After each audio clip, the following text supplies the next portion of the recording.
नई चेयरवुमन को कंपनी में ज्वाइन करवाने के लिए जब हम नीचे खड़े होते हैं, तभी एक कॉलेगु मजाक में मुझसे कहता है, सुना है नई चेयरवुमन की फिगर कमाल की है, पता नहीं उसका नेचर भी उतना ही सॉफ्ट और जेंटल है या नहीं। मैं जवाब देने ही वाला होता हूँ, तभी मेरी नजर एलिवेटर से बाहर निकलने वाली उस वुमन पर पड़ती है जो सबके बीच सेंटर पोजीशन में खड़ी होती है, जिसे देखते ही मैं अंदर तक हिल जाता हूँ। ये वही कैसे हो सकती है? हे भगवान, मेरी किस्मत इतनी खराब क्यों है? कंपनी की नई चेयरवुमन कोई और नहीं बल्कि मेरी 4 साल पहले की एक्स गर्लफ्रेंड निकलती है, जिस पर वह सीधे चेयरमैन ऑफिस की तरफ बढ़ जाती है और हम तीनों एक दूसरे को देखते हुए मजबूरी में उसके पीछे चल पड़ते हैं। शु आनन लंबी, एलिगेंट और बेहद नोबल दिखाई देती है, लेकिन सिर्फ मैं जानता हूं कि इस वुमन का एक ऐसा साइड भी है जिसके बारे में कोई नहीं जानता। मैं शु आनन हूं। आज से मैं शेनन ग्रुप की जनरल मैनेजर पोजीशन संभाल रही हूं। आगे हम सब साथ काम करेंगे। मेरी सिर्फ एक रिक्वायरमेंट है, कोई भी जरूरत से ज्यादा स्मार्ट बनने की कोशिश मत करना। जी शु जनरल मैनेजर, सब अपना इंट्रोडक्शन दो, तुम पहले। हेलो शु जनरल मैनेजर, मेरा नाम चियो चेन है। मेरा डेली वर्क चेयरमैन के पूरे शेड्यूल को मैनेज करना है, जिसमें बिजनेस ट्रिप्स भी शामिल हैं। हेलो शु जनरल मैनेजर, मैं फेंग जेंग हूँ।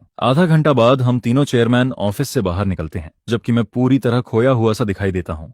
ये जुनहाओ मुझे कई बार आवाज देता है, तब जाकर मैं होश में आता हूँ। ब्रोदर चेन, कब से बुला रहा हूँ, क्या सोच रहे हो? ब्रोदर चेन, क्या हुआ तुम्हें? कुछ नहीं। अभी तुम लोग क्या कह रहे थे? जिस पर वे दोनों हंसते हुए कहते हैं, हम कह रहे थे कि मिस शु कितनी खूबसूरत है, इतनी परफेक्ट फिगर है कि मॉडल नहीं बनी तो बेकार गया। और वो फेस सच में जीरो फ्लोज वाला है। पता नहीं रियल लाइफ में उसका नेचर भी उतना क्लिंजी होगा या नहीं। जिस पर मेरे मुंह से तुरंत निकल जाता है, क्लिंजी नहीं बल्कि हद से ज्यादा ऑब्सेसिव है। ब्रदर चेन, क्या कहा तुमने? ठीक से सुनाई नहीं दिया। कुछ नहीं। इसके बाद चेयरमैन ऑफिस के अंदर शु अनन का फोन बजता है। वह कॉल रिसीव करती है। अनन, तुम वापस देश आ गई? हाँ। क्या मैं वापस नहीं आ सकती? ऐसी बात नहीं है, लेकिन तुम शेनन ग्रुप में क्यों गई? तुम्हें पता है क्वियो चेन भी वहीं काम करता है? जिस पर शुआनन ठंडे स्वर में कहती है, मुझे नहीं पता ये नाम किसका है, बस जिद करती रहो। अगर नहीं जानती तो अपनी शोल्डर के पीछे बने लिली फ्लावर और लिटिल लैम्प टैटू की एक्सप्लेनेशन दो। मुझे तुम्हें एक्सप्लेनेशन देने की जरूरत नहीं। अगर और कोई काम नहीं है तो मैं कॉल रख रही हूँ। असल में लिली फ्लावर चियो चेन का फेवरेट फ्लावर था और लिटिल लैम्प इसलिए क्योंकि चियो चेन की जोडियक साइन एरीज थी। उधर अपने ऑफिस में मैं टेबल पर सिर टिकाकर खोया बैठा रहता हूँ।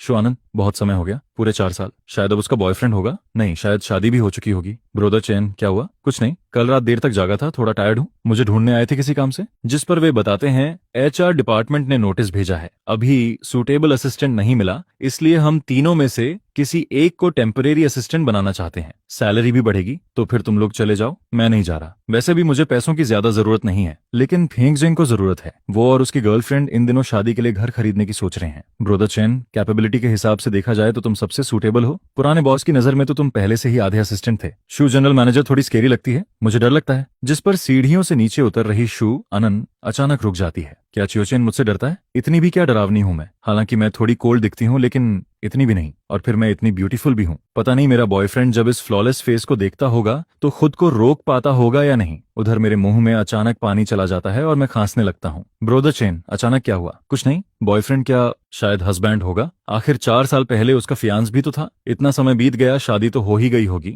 और मैंने खुद उसे उस आदमी के साथ मुस्कुराते हुए देखा था। जिस पर फेंक जिंग अचानक मेरा मुंह बंद कर देता है। ब्रदर चेन, ये देखो, एचआर मैनेजर ने मैसेज भेजा है। पता चला शु जनरल मैनेजर भी कॉमर्स यूनिवर्सिटी से पढ़ी है, लेकिन उन्होंने फाइनेंस मेजर किया था। उनका लुक देखकर तो लगता है कि वो यूनिवर्सिटी ब्यूटी रही होंगी। तुम भी उसी यूनिवर्सिटी से थे? क्या तुम उन्हें नहीं जानते? जिस पर मैं हंसकर कहता हूँ, तुम खुद कह रहे हो यूनिवर्सिटी ब्यूटी, और मेरा चेहरा देखो, इतना ऑर्डिनरी आदमी यूनिवर्सिटी ब्यूटी तक कैसे पहुंच सकता है? ऑर्डिनरी? दोनों एक साथ चिल्ला उठते हैं। ब्रोदर चेन, तुम्हें किसने कह दिया कि तुम्हारा फेस ऑर्डिनरी है? अभी आधा महीना भी नहीं हुआ और हमें तुम्हारे लिए कितने लव लंच बॉक्सेस हैंडल करने पड़े हैं। ये तो अच्छी बात है, कम से कम तुम्हें खाना खरीदना नहीं पड़ता। धन्यवाद भाई, वेलकम। कुछ देर बाद सब अचानक खड़े हो जाते हैं, जिस पर मैं स्टेयरकेस के पास खड़ी उस वुमन को देखकर घबरा जाता हूँ। वो यहाँ क्यों है? कब से खड़ी है? हेलो एक्सू जनरल मैनेजर, आप खुद नीचे कैसे आ गई? कोई इंस्ट्रक्शन होता तो इंटरकॉम पर बता देती। मैं असिस्टेंट डिपार्टमेंट देखने आई थी। शू अनंत चारों तरफ नजर दौड़ाती है और उसका एक्सप्रेशन पहले से थोड़ा बेहतर हो जाता है। एचआर ने शायद सबको बता दिया होगा। मुझे एक टेम्परेरी असिस्टेंट चाहिए। तुम तीनों की फाइल्स और पिछले 2 साल का वर्क रिकॉर्ड मैं देख चुकी हूँ। ये जुनहाओ, तुम्हारा काम क्लाइंट से ज्यादा जुड़ा हुआ है। तुम अपना काम चियो चेन को हैंडओवर कर दो। शेड्यूल मैनेज करने के अलावा चियो चेन जो बाकी काम कर रहा है वो अब तुम संभालोगे। कल से Chiyo Chen temporary general manager assistant की पोजीशन संभालेगा। ये जुनहाओ सिर हिला देता है। फेंग जेंग को भी कोई ऑब्जेक्शन नहीं होता, लेकिन मैं तुरंत बोल पड़ता हूँ, शु जनरल मैनेजर, मैं इस पोजीशन के लिए सूटेबल नहीं हूँ। पहले जुनहाओ असिस्टेंट डिपार्टमेंट के साथ ज्यादा कोऑर्डिनेट करता था, वो मुझसे ज्यादा फिट है। जिस पर शू अनन मेरी तरफ देखती है और ठंडे स्वर में पूछती है, चेयरमैन तुम हो या मैं? मैं। यह कहकर वह 2 सेकंड तक मुझे घूरती है और फिर एलिवेटर में चली जाती है। पागल वुमन, चेयरमैन होना कोई बहुत बड़ी बात है क्या? मैं जाना ही नहीं चाहता। हे भगवान, अब क्या करूं? ब्रदर चेन, तुम्हारा चेहरा ऐसा क्यों लग रहा है जैसे फांसी पर चढ़ने जा रहे हो? इतनी अच्छी सैलरी, प्रमोशन और बेनिफिट्स मिल रहे हैं, फिर भी खुश नहीं हो? मैं खुश नहीं हूं, मैं जाना ही नहीं चाहता। जुनहाओ, फेंक जिंग, जल्दी कोई तरीका सोचो। वो चेयरमैन है, हम क्या कर सकते हैं? रिलैक्स, शायद शो जनरल मैनेजर उतनी स्ट्रिक्ट नहीं होगी, पुराने बॉस से तो बेहतर ही होगी। ऊपर जाओगे तो मजे करोगे। 1 घंटे बाद मैं चेयरमैन ऑफिस पहुंचता हूं। हालांकि मैं पहले से जानता हूं कि अब मेरे और उसके बीच कोई पॉसिबिलिटी नहीं बची है, लेकिन उसकी ठंडी आवाज सुनकर मेरा दिल फिर भी दर्द करता है। मैं अपनी इमोशंस को कंट्रोल करता हूं, चेहरे पर प्रोफेशनल स्माइल लाता हूं और दरवाजा खोलकर अंदर चला जाता हूं। शु आनंद डेस्क पर बैठी होती है। उसकी पतली उंगलियां कीबोर्ड पर लगातार चल रही होती हैं। वह सिर तक नहीं उठाती, लेकिन सच ये है कि जब मैं ग्लास डोर के बाहर खड़ा था तभी उसने मेरी परछाई देख ली थी। वही परछाई जिसे वह पूरी जिंदगी भूल नहीं सकती थी। एक्स यू जनरल मैनेजर, मैंने पहले कभी असिस्टेंट का काम नहीं किया। जिस पर वह बिना सिर उठाए पूछती है, ट्रांसफर से खुश नहीं हो? नहीं, ऐसी बात नहीं, मैं बस महसूस करता हूं कि। महसूस करते हो? तुम किस आइडेंटिटी से महसूस करते हो? यह सुनकर मेरे चेहरे की मुस्कान जम जाती है। हाँ, सही तो कह रही है। मैं कौन होता हूँ कुछ महसूस करने वाला? अब वह मेरी बॉस है। अगर काम नहीं करना है तो एचआर डिपार्टमेंट जाओ और रेजिग्नेशन सबमिट कर दो। उसकी आवाज इतनी डिस्टेंट और कोल्ड होती है जैसे हम दोनों कभी एक दूसरे को जानते ही नहीं थे। रिजाइन करूं? मैं क्यों रिजाइन करूं? मुश्किलों से लड़ते लड़ते ही तो यहां तक पहुंचा हूं। 6,000 की इंटर्न सैलरी से बढ़कर 18,000 पर मंथ तक आया हूं। ऊपर से साल के आखिर में 60,000 का बोनस भी मिलता है। आखिर किस हक से मुझे रिजाइन करने के लिए कहा जा रहा है? जिस पर मैं एक्सयू जनरल मैनेजर की तरफ देखकर कहता हूं, एक्सयू जनरल मैनेजर, मेरा एक सवाल है। पोजीशन चेंज होने के बाद क्या मेरी सैलरी भी चेंज होगी? अभी तुम्हारी मंथली सैलरी कितनी है? 18,000। मैं अपने चेहरे पर प्रोफेशनल स्माइल बनाए रखता हूं, जिस पर वह उंगलियों से टेबल पर हल्का हल्का टैप करती है। 18,000 थोड़ा ज्यादा नहीं है? यह सुनते ही मेरे चेहरे की मुस्कान लगभग गायब हो जाती है। एक्सयू जनरल मैनेजर, आपका मतलब क्या है? जहां तक मुझे याद है, शेनन ग्रुप में पोजीशन ट्रांसफर के बाद 1 महीने की प्रोबेशन पीरियड होती है और प्रोबेशन में सैलरी भी प्रोबेशन स्टैंडर्ड के हिसाब से ही मिलती है। यह सुनकर मैं सब समझ जाता हूँ। मतलब मैं जनरल मैनेजर असिस्टेंट बनूं और सैलरी भी प्रोबेशन वाली मिले। मैं हल्का सा हंसता हूँ। तो एक्सयू जनरल मैनेजर, असिस्टेंट की प्रोबेशन सैलरी कितनी है? जिस पर एक्सयू एनान डेस्क पर रखा इंटरकॉम उठाती है। जनरल मैनेजर असिस्टेंट की प्रोबेशन सैलरी कितनी है? उधर से जवाब आता है, 1,000। ठीक है, समझ गई। वह फोन रख देती है और फिर ठंडी आवाज में कहती है, सुना तुमने? क्या असिस्टेंट, अब कोई और प्रॉब्लम है? मैं तुरंत अपना एम्प्लॉई कार्ड उतार देता हूँ। कोई प्रॉब्लम नहीं है, मैं रिजाइन करता हूँ। इतना कहकर मैं मुड़कर जाने लगता हूँ, तभी पीछे से उसकी हल्की आवाज सुनाई देती है। अगर मुझे सही याद है तो चाओ असिस्टेंट का लेबर कॉन्ट्रैक्ट पिछले साल ही रिन्यू हुआ था। जनरल मैनेजर असिस्टेंट का काम कंपनी के कोर डॉक्यूमेंट से जुड़ा होता है। अगर रिजाइन करना है तो कम से कम 30 दिन पहले नोटिस देना होगा। साथ ही लीगल डिपार्टमेंट के साथ कोऑर्डिनेशन करके प्रॉपर हैंडओवर भी करना होगा, वरना इसे कॉन्ट्रैक्ट वायलेशन माना जाएगा और कंपनी को 24 महीने की सैलरी कंपेंसेशन देनी होगी। जिस पर वह कैलकुलेटर की तरह बिना भाव बदले आगे कहती है, कियाओ असिस्टेंट की करंट सैलरी के हिसाब से कुल 4,32,000 युआन बनते हैं। 4 साल की मेहनत को देखते हुए 4,30,000 दे देना। रिजाइन करने से पहले कंपनी अकाउंट में ट्रांसफर कर देना। मैं वहीं रुक जाता हूँ। कंपेंसेशन, लेबर कॉन्ट्रैक्ट में ऐसा कोई क्लॉज नहीं है। शू जनरल मैनेजर, क्या मुझे 90 डिग्री झुककर आपका धन्यवाद करना चाहिए कि आपने 2,000 युआन कम कर दिए? जिस पर वह बिल्कुल शांत स्वर में जवाब देती है, बाकी एम्प्लॉयज के लिए नहीं, लेकिन तुम्हारे लिए है। अब मुझे सब समझ आ जाता है। वह जानबूझकर मुझे परेशान कर रही है, जानबूझकर मुझे मुश्किल में डाल रही है। मैं दांत भींचकर कहता हूँ, कंपनी अगर एम्प्लॉयज से मैलिशियस कंपेंसेशन मांगती है तो मैं अथॉरिटी में कंप्लेन कर सकता हूँ। जिस पर शू आनंद बिना किसी रिएक्शन के खड़ी हो जाती है। कर सकते हो, वैसे बिजनेस सर्कल बहुत छोटा होता है। चाओ असिस्टेंट, प्रोफेशन चेंज करने की तैयारी पहले से कर लेना, अब मुझसे और बर्दाश्त नहीं होता। एक्सू आनंद, तुम मुझे मजबूर कर रही हो तो क्या हुआ? अगर मुझसे रिक्वेस्ट कर लो तो शायद मैं रेजिग्नेशन एप्लीकेशन अप्रूव करने के बारे में सोच सकता हूँ। कभी नहीं। मैं एम्प्लॉय कार्ड वहीं फेंक देता हूँ, ग्लास डोर को जोर से खोलता हूँ और बगल वाले असिस्टेंट ऑफिस में जाकर दरवाजा बंद कर देता हूँ। अब मेरी इमोशंस पूरी तरह फूट पड़ती हैं। 4 साल पहले मैंने उसे छोड़ दिया था, फिर भी वह आखिर चाहती क्या है और कितना चाहती है कि मैं सफर करूं? थोड़ी देर बाद मैं खुद को शांत करता हूं, कंप्यूटर खोलता हूं और रेजिग्नेशन लेटर लिखकर एचआर डायरेक्टर को मेल कर देता हूं। लेकिन 1 मिनट भी नहीं गुजरता कि रिप्लाई आ जाता है, एप्लीकेशन रिजेक्टेड। कुछ देर बाद एचआर डायरेक्टर का फोन आता है, ब्रदर चेन, तुम रिजाइन करना चाहते हो? क्या नई ट्रीटमेंट से सेटिस्फाइड नहीं हो? ब्रदर चेन, तुम कंपनी में 4 साल से हो, तुम्हारी कैपेबिलिटी सब जानते हैं। मुझे पता है कि जनरल मैनेजर असिस्टेंट के लिए 26,000 सैलरी ज्यादा नहीं है, लेकिन क्वार्टरली बोनस और ईयर एंड बोनस भी काफी अच्छा है। मैं पूरी तरह कंफ्यूज हो जाता हूँ। डायरेक्टर चेन, आप क्या कह रहे हैं? तुमने ईमेल नहीं देखा क्या? वो जनरल मैनेजर ने असिस्टेंट डिपार्टमेंट के सभी लोगों की सैलरी बढ़ा दी है। कुल 8,000 युआन इंक्रीज हुआ है। यह सुनते ही मैं जल्दी से अनरीड ईमेल खोलता हूँ और वहां साफ लिखा होता है कि मेरी सैलरी इसी महीने से एडजस्ट की जा रही है। तभी मुझे एहसास होता है शिवानंद ने मेरी सैलरी कम नहीं की थी बल्कि बढ़ाई थी। ब्रोदर चैन सुन रहे हो? जी सुन रहा हूँ। ये शिव जनरल मैनेजर का डिसीजन है? बिल्कुल। 2 घंटे पहले जब उन्होंने तुम्हें जनरल मैनेजर असिस्टेंट बनाने का फैसला किया था तभी सैलरी इंक्रीज की बात भी की थी। फाइनेंस डायरेक्टर से डिस्कस करने के बाद ही ईमेल भेजा गया है। फोन कटने के बाद भी मुझे यकीन नहीं होता। 2 घंटे पहले यानी तब जब वह असिस्टेंट ऑफिस में नीचे आई भी नहीं थी, तो फिर अभी उसने मुझे जानबूझकर प्रोवोके क्यों किया? इसके बाद मुझे याद आता है कि जनरल मैनेजर असिस्टेंट का वर्किंग टाइम पूरी तरह बॉस के शेड्यूल पर डिपेंड करता है। बॉस जाएगा तभी एम्प्लॉई जा पाएगा, तभी वी चैट ग्रुप अचानक नोटिफिकेशन से भर जाता है। हे भगवान, जनरल मैनेजर मेरी गॉडेस है, अब फाइनली ओवरटाइम नहीं करना पड़ेगा। पुराने बॉस की तुलना में तो वो ब्लड सकर था। ब्रदर चैन तुम कुछ बोल क्यों नहीं रहे? असिस्टेंट बनते ही बिजी हो गए क्या? मैं ग्रुप लिस्ट देखता हूँ। यह नया वर्क ग्रुप था जिसमें सिर्फ हम तीनों और शु आनंद थी। कुछ मिनट पहले उसने मैसेज भेजा था, अगर कोई स्पेशल सिचुएशन नहीं है तो ओवरटाइम करने की जरूरत नहीं होगी। ये जुन्हा और फेंग जेंग रिप्लाई कर चुके थे, सिर्फ मैं चुप था। मैं रिप्लाई नहीं करना चाहता था। आखिर कुछ देर पहले ही तो मैंने रिजाइन करने की बात कही थी और मुझे यकीन था कि एचआर को भेजा गया मेरा ईमेल शु आनंद से छुपा नहीं होगा, जिस पर मैं सिर हिलाता हूँ। छोड़ो, मैं अपनी नौकरी करूंगा, वह अपनी बॉस वाली जिंदगी जिएगी। अपने मन को शांत करके मैं सीढ़ियों से असिस्टेंट ऑफिस की तरफ नीचे जाने लगता हूँ, जिस पर शु आनंद मेरी परछाई देखते ही तुरंत खड़ी हो जाती है। वह फोन और कार की उठाती है और एलिवेटर की तरफ बढ़ जाती है। जब एलिवेटर का दरवाजा खुलता है तो हम तीनों अंदर खड़ी शु आनंद को देखकर कुछ पल के लिए रुक जाते हैं, अंदर जाएं या नहीं, जिस पर वह खुद पूछती है, तुम लोग एलिवेटर नहीं लोगे? ये जुन्हाओ सबसे पहले रिएक्ट करता है। वह हम दोनों को पकड़कर अंदर खींच लेता है। आ रहे हैं जो जनरल मैनेजर। फंगजंग अचानक मेरे चेहरे की तरफ देखता है।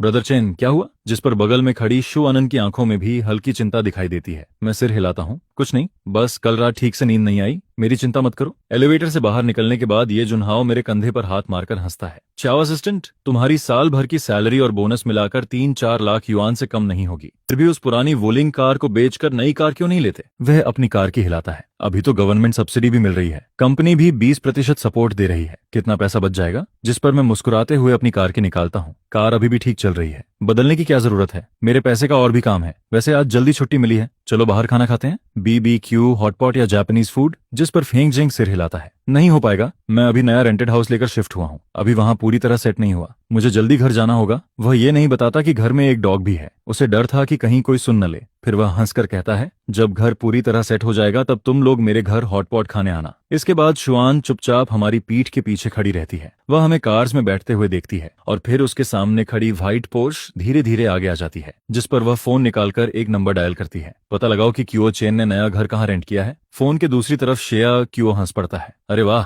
तुमने तो कहा था कि तुम्हें उसकी कोई परवाह नहीं है। शु आनंद काफी देर तक कुछ नहीं बोलती, जिसके जवाब में दूसरी तरफ से आवाज आती है, ठीक है शु जनरल मैनेजर, 10 मिनट इंतजार कीजिए। जिस पर शु आनंद संतुष्ट होकर कॉल काट देती है। इस समय रोड पर पीक ट्रैफिक चल रहा होता है। मेरा छोटा इलेक्ट्रिक कार बड़ी सफाई से गाड़ियों के बीच रास्ता बनाते हुए आगे बढ़ रहा होता है, जिसे देखकर शु आनंद का ड्राइवर खुद को रोक नहीं पाता। सच कहूं तो मुझे समझ नहीं आता, लोग ऐसी छोटी इलेक्ट्रिक कार खरीदते ही क्यों हैं? देखने में तो ठीक लगती है, लेकिन अगर एक बार आग पकड़ ले तो सिर्फ फ्रेम ही बचता है। जिस पर शु आनंद पहली बार उसकी बात का जवाब देती है, क्या ऐसी कार सच में अनसेफ होती है? ड्राइवर हंसकर कहता है, एक्सो जनरल मैनेजर आप ही बताइए, कुछ हजार युआन की कार कितनी सेफ हो सकती है? एयर बैग्स भी सिर्फ हाई एंड मॉडल्स में आते हैं, अगर इसे टक्कर लग जाए तो। लेकिन उसकी बात पूरी होने से पहले शु आनंद बोल पड़ती है, तो टक्कर मार दो। ड्राइवर एक पल के लिए जड़ हो जाता है। शिव जनरल मैनेजर आपने क्या कहा? मैंने कहा टक्कर मार दो। यह सुनते ही ड्राइवर की आंखें बंद हो जाती हैं और वह मजबूरी में एक्सेलरेटर दबा देता है। धड़ाम, एक जोरदार आवाज गूंजती है, लेकिन हैरानी की बात यह होती है कि मेरी इलेक्ट्रिक कार को ज्यादा नुकसान नहीं होता। उधर एक्सू आनंद की बॉडी भी झटके से नहीं हिलती, जैसे उसे इस एक्सीडेंट से कोई फर्क ही नहीं पड़ा हो। सिर्फ मेरी कार आगे बुरी तरह डगमगा जाती है, जिस पर शु आनंद ड्राइवर को घूरते हुए कहती है, तुम थोड़ा धीरे नहीं चला सकते थे? अगर उसे चोट लग जाती तो? ड्राइवर का चेहरा तुरंत उतर जाता है। शु जनरल मैनेजर मैं कसम खाता हूं मैंने स्पीड नहीं बढ़ाई थी, मैं तो एक्सेलरेटर भी दबाने से डर रहा था। उधर जिस व्यक्ति की कार पीछे से टकराई थी वह मैं ही था, और इस समय मैं पूरी तरह कंफ्यूज्ड बैठा रहता हूँ। जब मैंने पहली बार कार चलानी शुरू की थी तब अक्सर मैं दूसरों की कार में टक्कर मार देता था, लेकिन आज पहली बार कोई मुझे पीछे से टक्कर मारता है, और वो भी इतना सोचकर मैं रियर मिरर में देखता हूँ। अगले ही पल मेरी आंखें फटी रह जाती हैं। हे भगवान, पोर्श फैंटम, अब तो मैं गया, इस बार सच में खत्म हो गया, मेरी अच्छी जिंदगी यहीं खत्म होने वाली है। जैसे ही यह ख्याल आता है मैं तुरंत वीचैट खोलकर अपना बैलेंस चेक करता हूँ।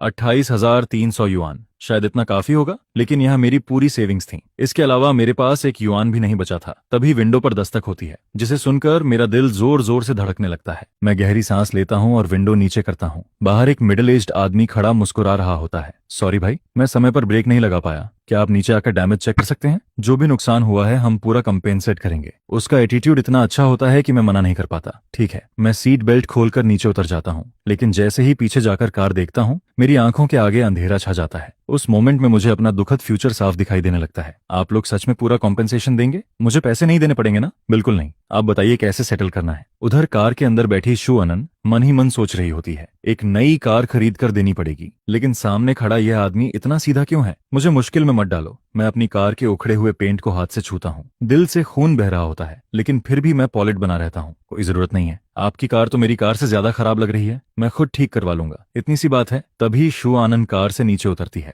ड्राइवर तुरंत सीधा खड़ा होकर रिपोर्ट देता है, मिस शु, ये जेंटलमैन कह रहे हैं कि कंपेंसेशन की जरूरत नहीं है। जिस पर शु अनन उसे घूर कर देखती है। ड्राइवर तुरंत चुप हो जाता है। इसके बाद शु अनन मेरी तरफ देखकर कहती है, मुझे बहुत अफसोस है, मेरे ड्राइवर ने थोड़ी ज्यादा स्पीड में गाड़ी चला दी। हम कंपेंसेशन देंगे। ड्राइवर की आंखें बाहर निकल आती हैं। अरे मेरी गलती? क्या आपने खुद नहीं कहा था कि टक्कर मारो? अब पूरा ब्लेम मेरे ऊपर डाल दिया? क्या दुनिया में कोई जस्टिस नहीं बचा? उधर मैं उसकी आवाज सुनते ही जम जाता हूँ। X-you general manager. एक्स-यू अनान बस हल्का सा हम कहती है, फिर शांत स्वर में बोलती है, या तो नई कार खरीद लो और बिल मुझे भेज देना, या कंपनी तुम्हारे लिए कार खरीद देगी। दोनों में से एक ऑप्शन चुन लो। नहीं, जरूरत नहीं है, मेरी कार अभी भी ठीक चल रही है, बदलने की कोई जरूरत नहीं। जिस पर शु आनंद कुछ सेकंड तक चुप रहती है, फिर कहती है, कल सुबह मेरे ऑफिस में आना, क्योंकि अगर चियो चेन खुद कार खरीदेगा तो फिर से बिल्कुल यही मॉडल खरीद लेगा। शु जनरल मैनेजर, सच में जरूरत नहीं है, सिर्फ थोड़ा पेंट निकला है। ये कार इस्तेमाल करने में काफी कन्वीनियंट है। शु एनान हल्का सा हंसती है। कन्वीनियंट? उसका रिएक्शन देखकर मैं कंफ्यूज्ड हो जाता हूँ। मैं कुछ बोलने ही वाला होता हूँ कि अचानक वह ऐसा काम कर देती है जिससे मैं डर जाता हूँ। अरे अरे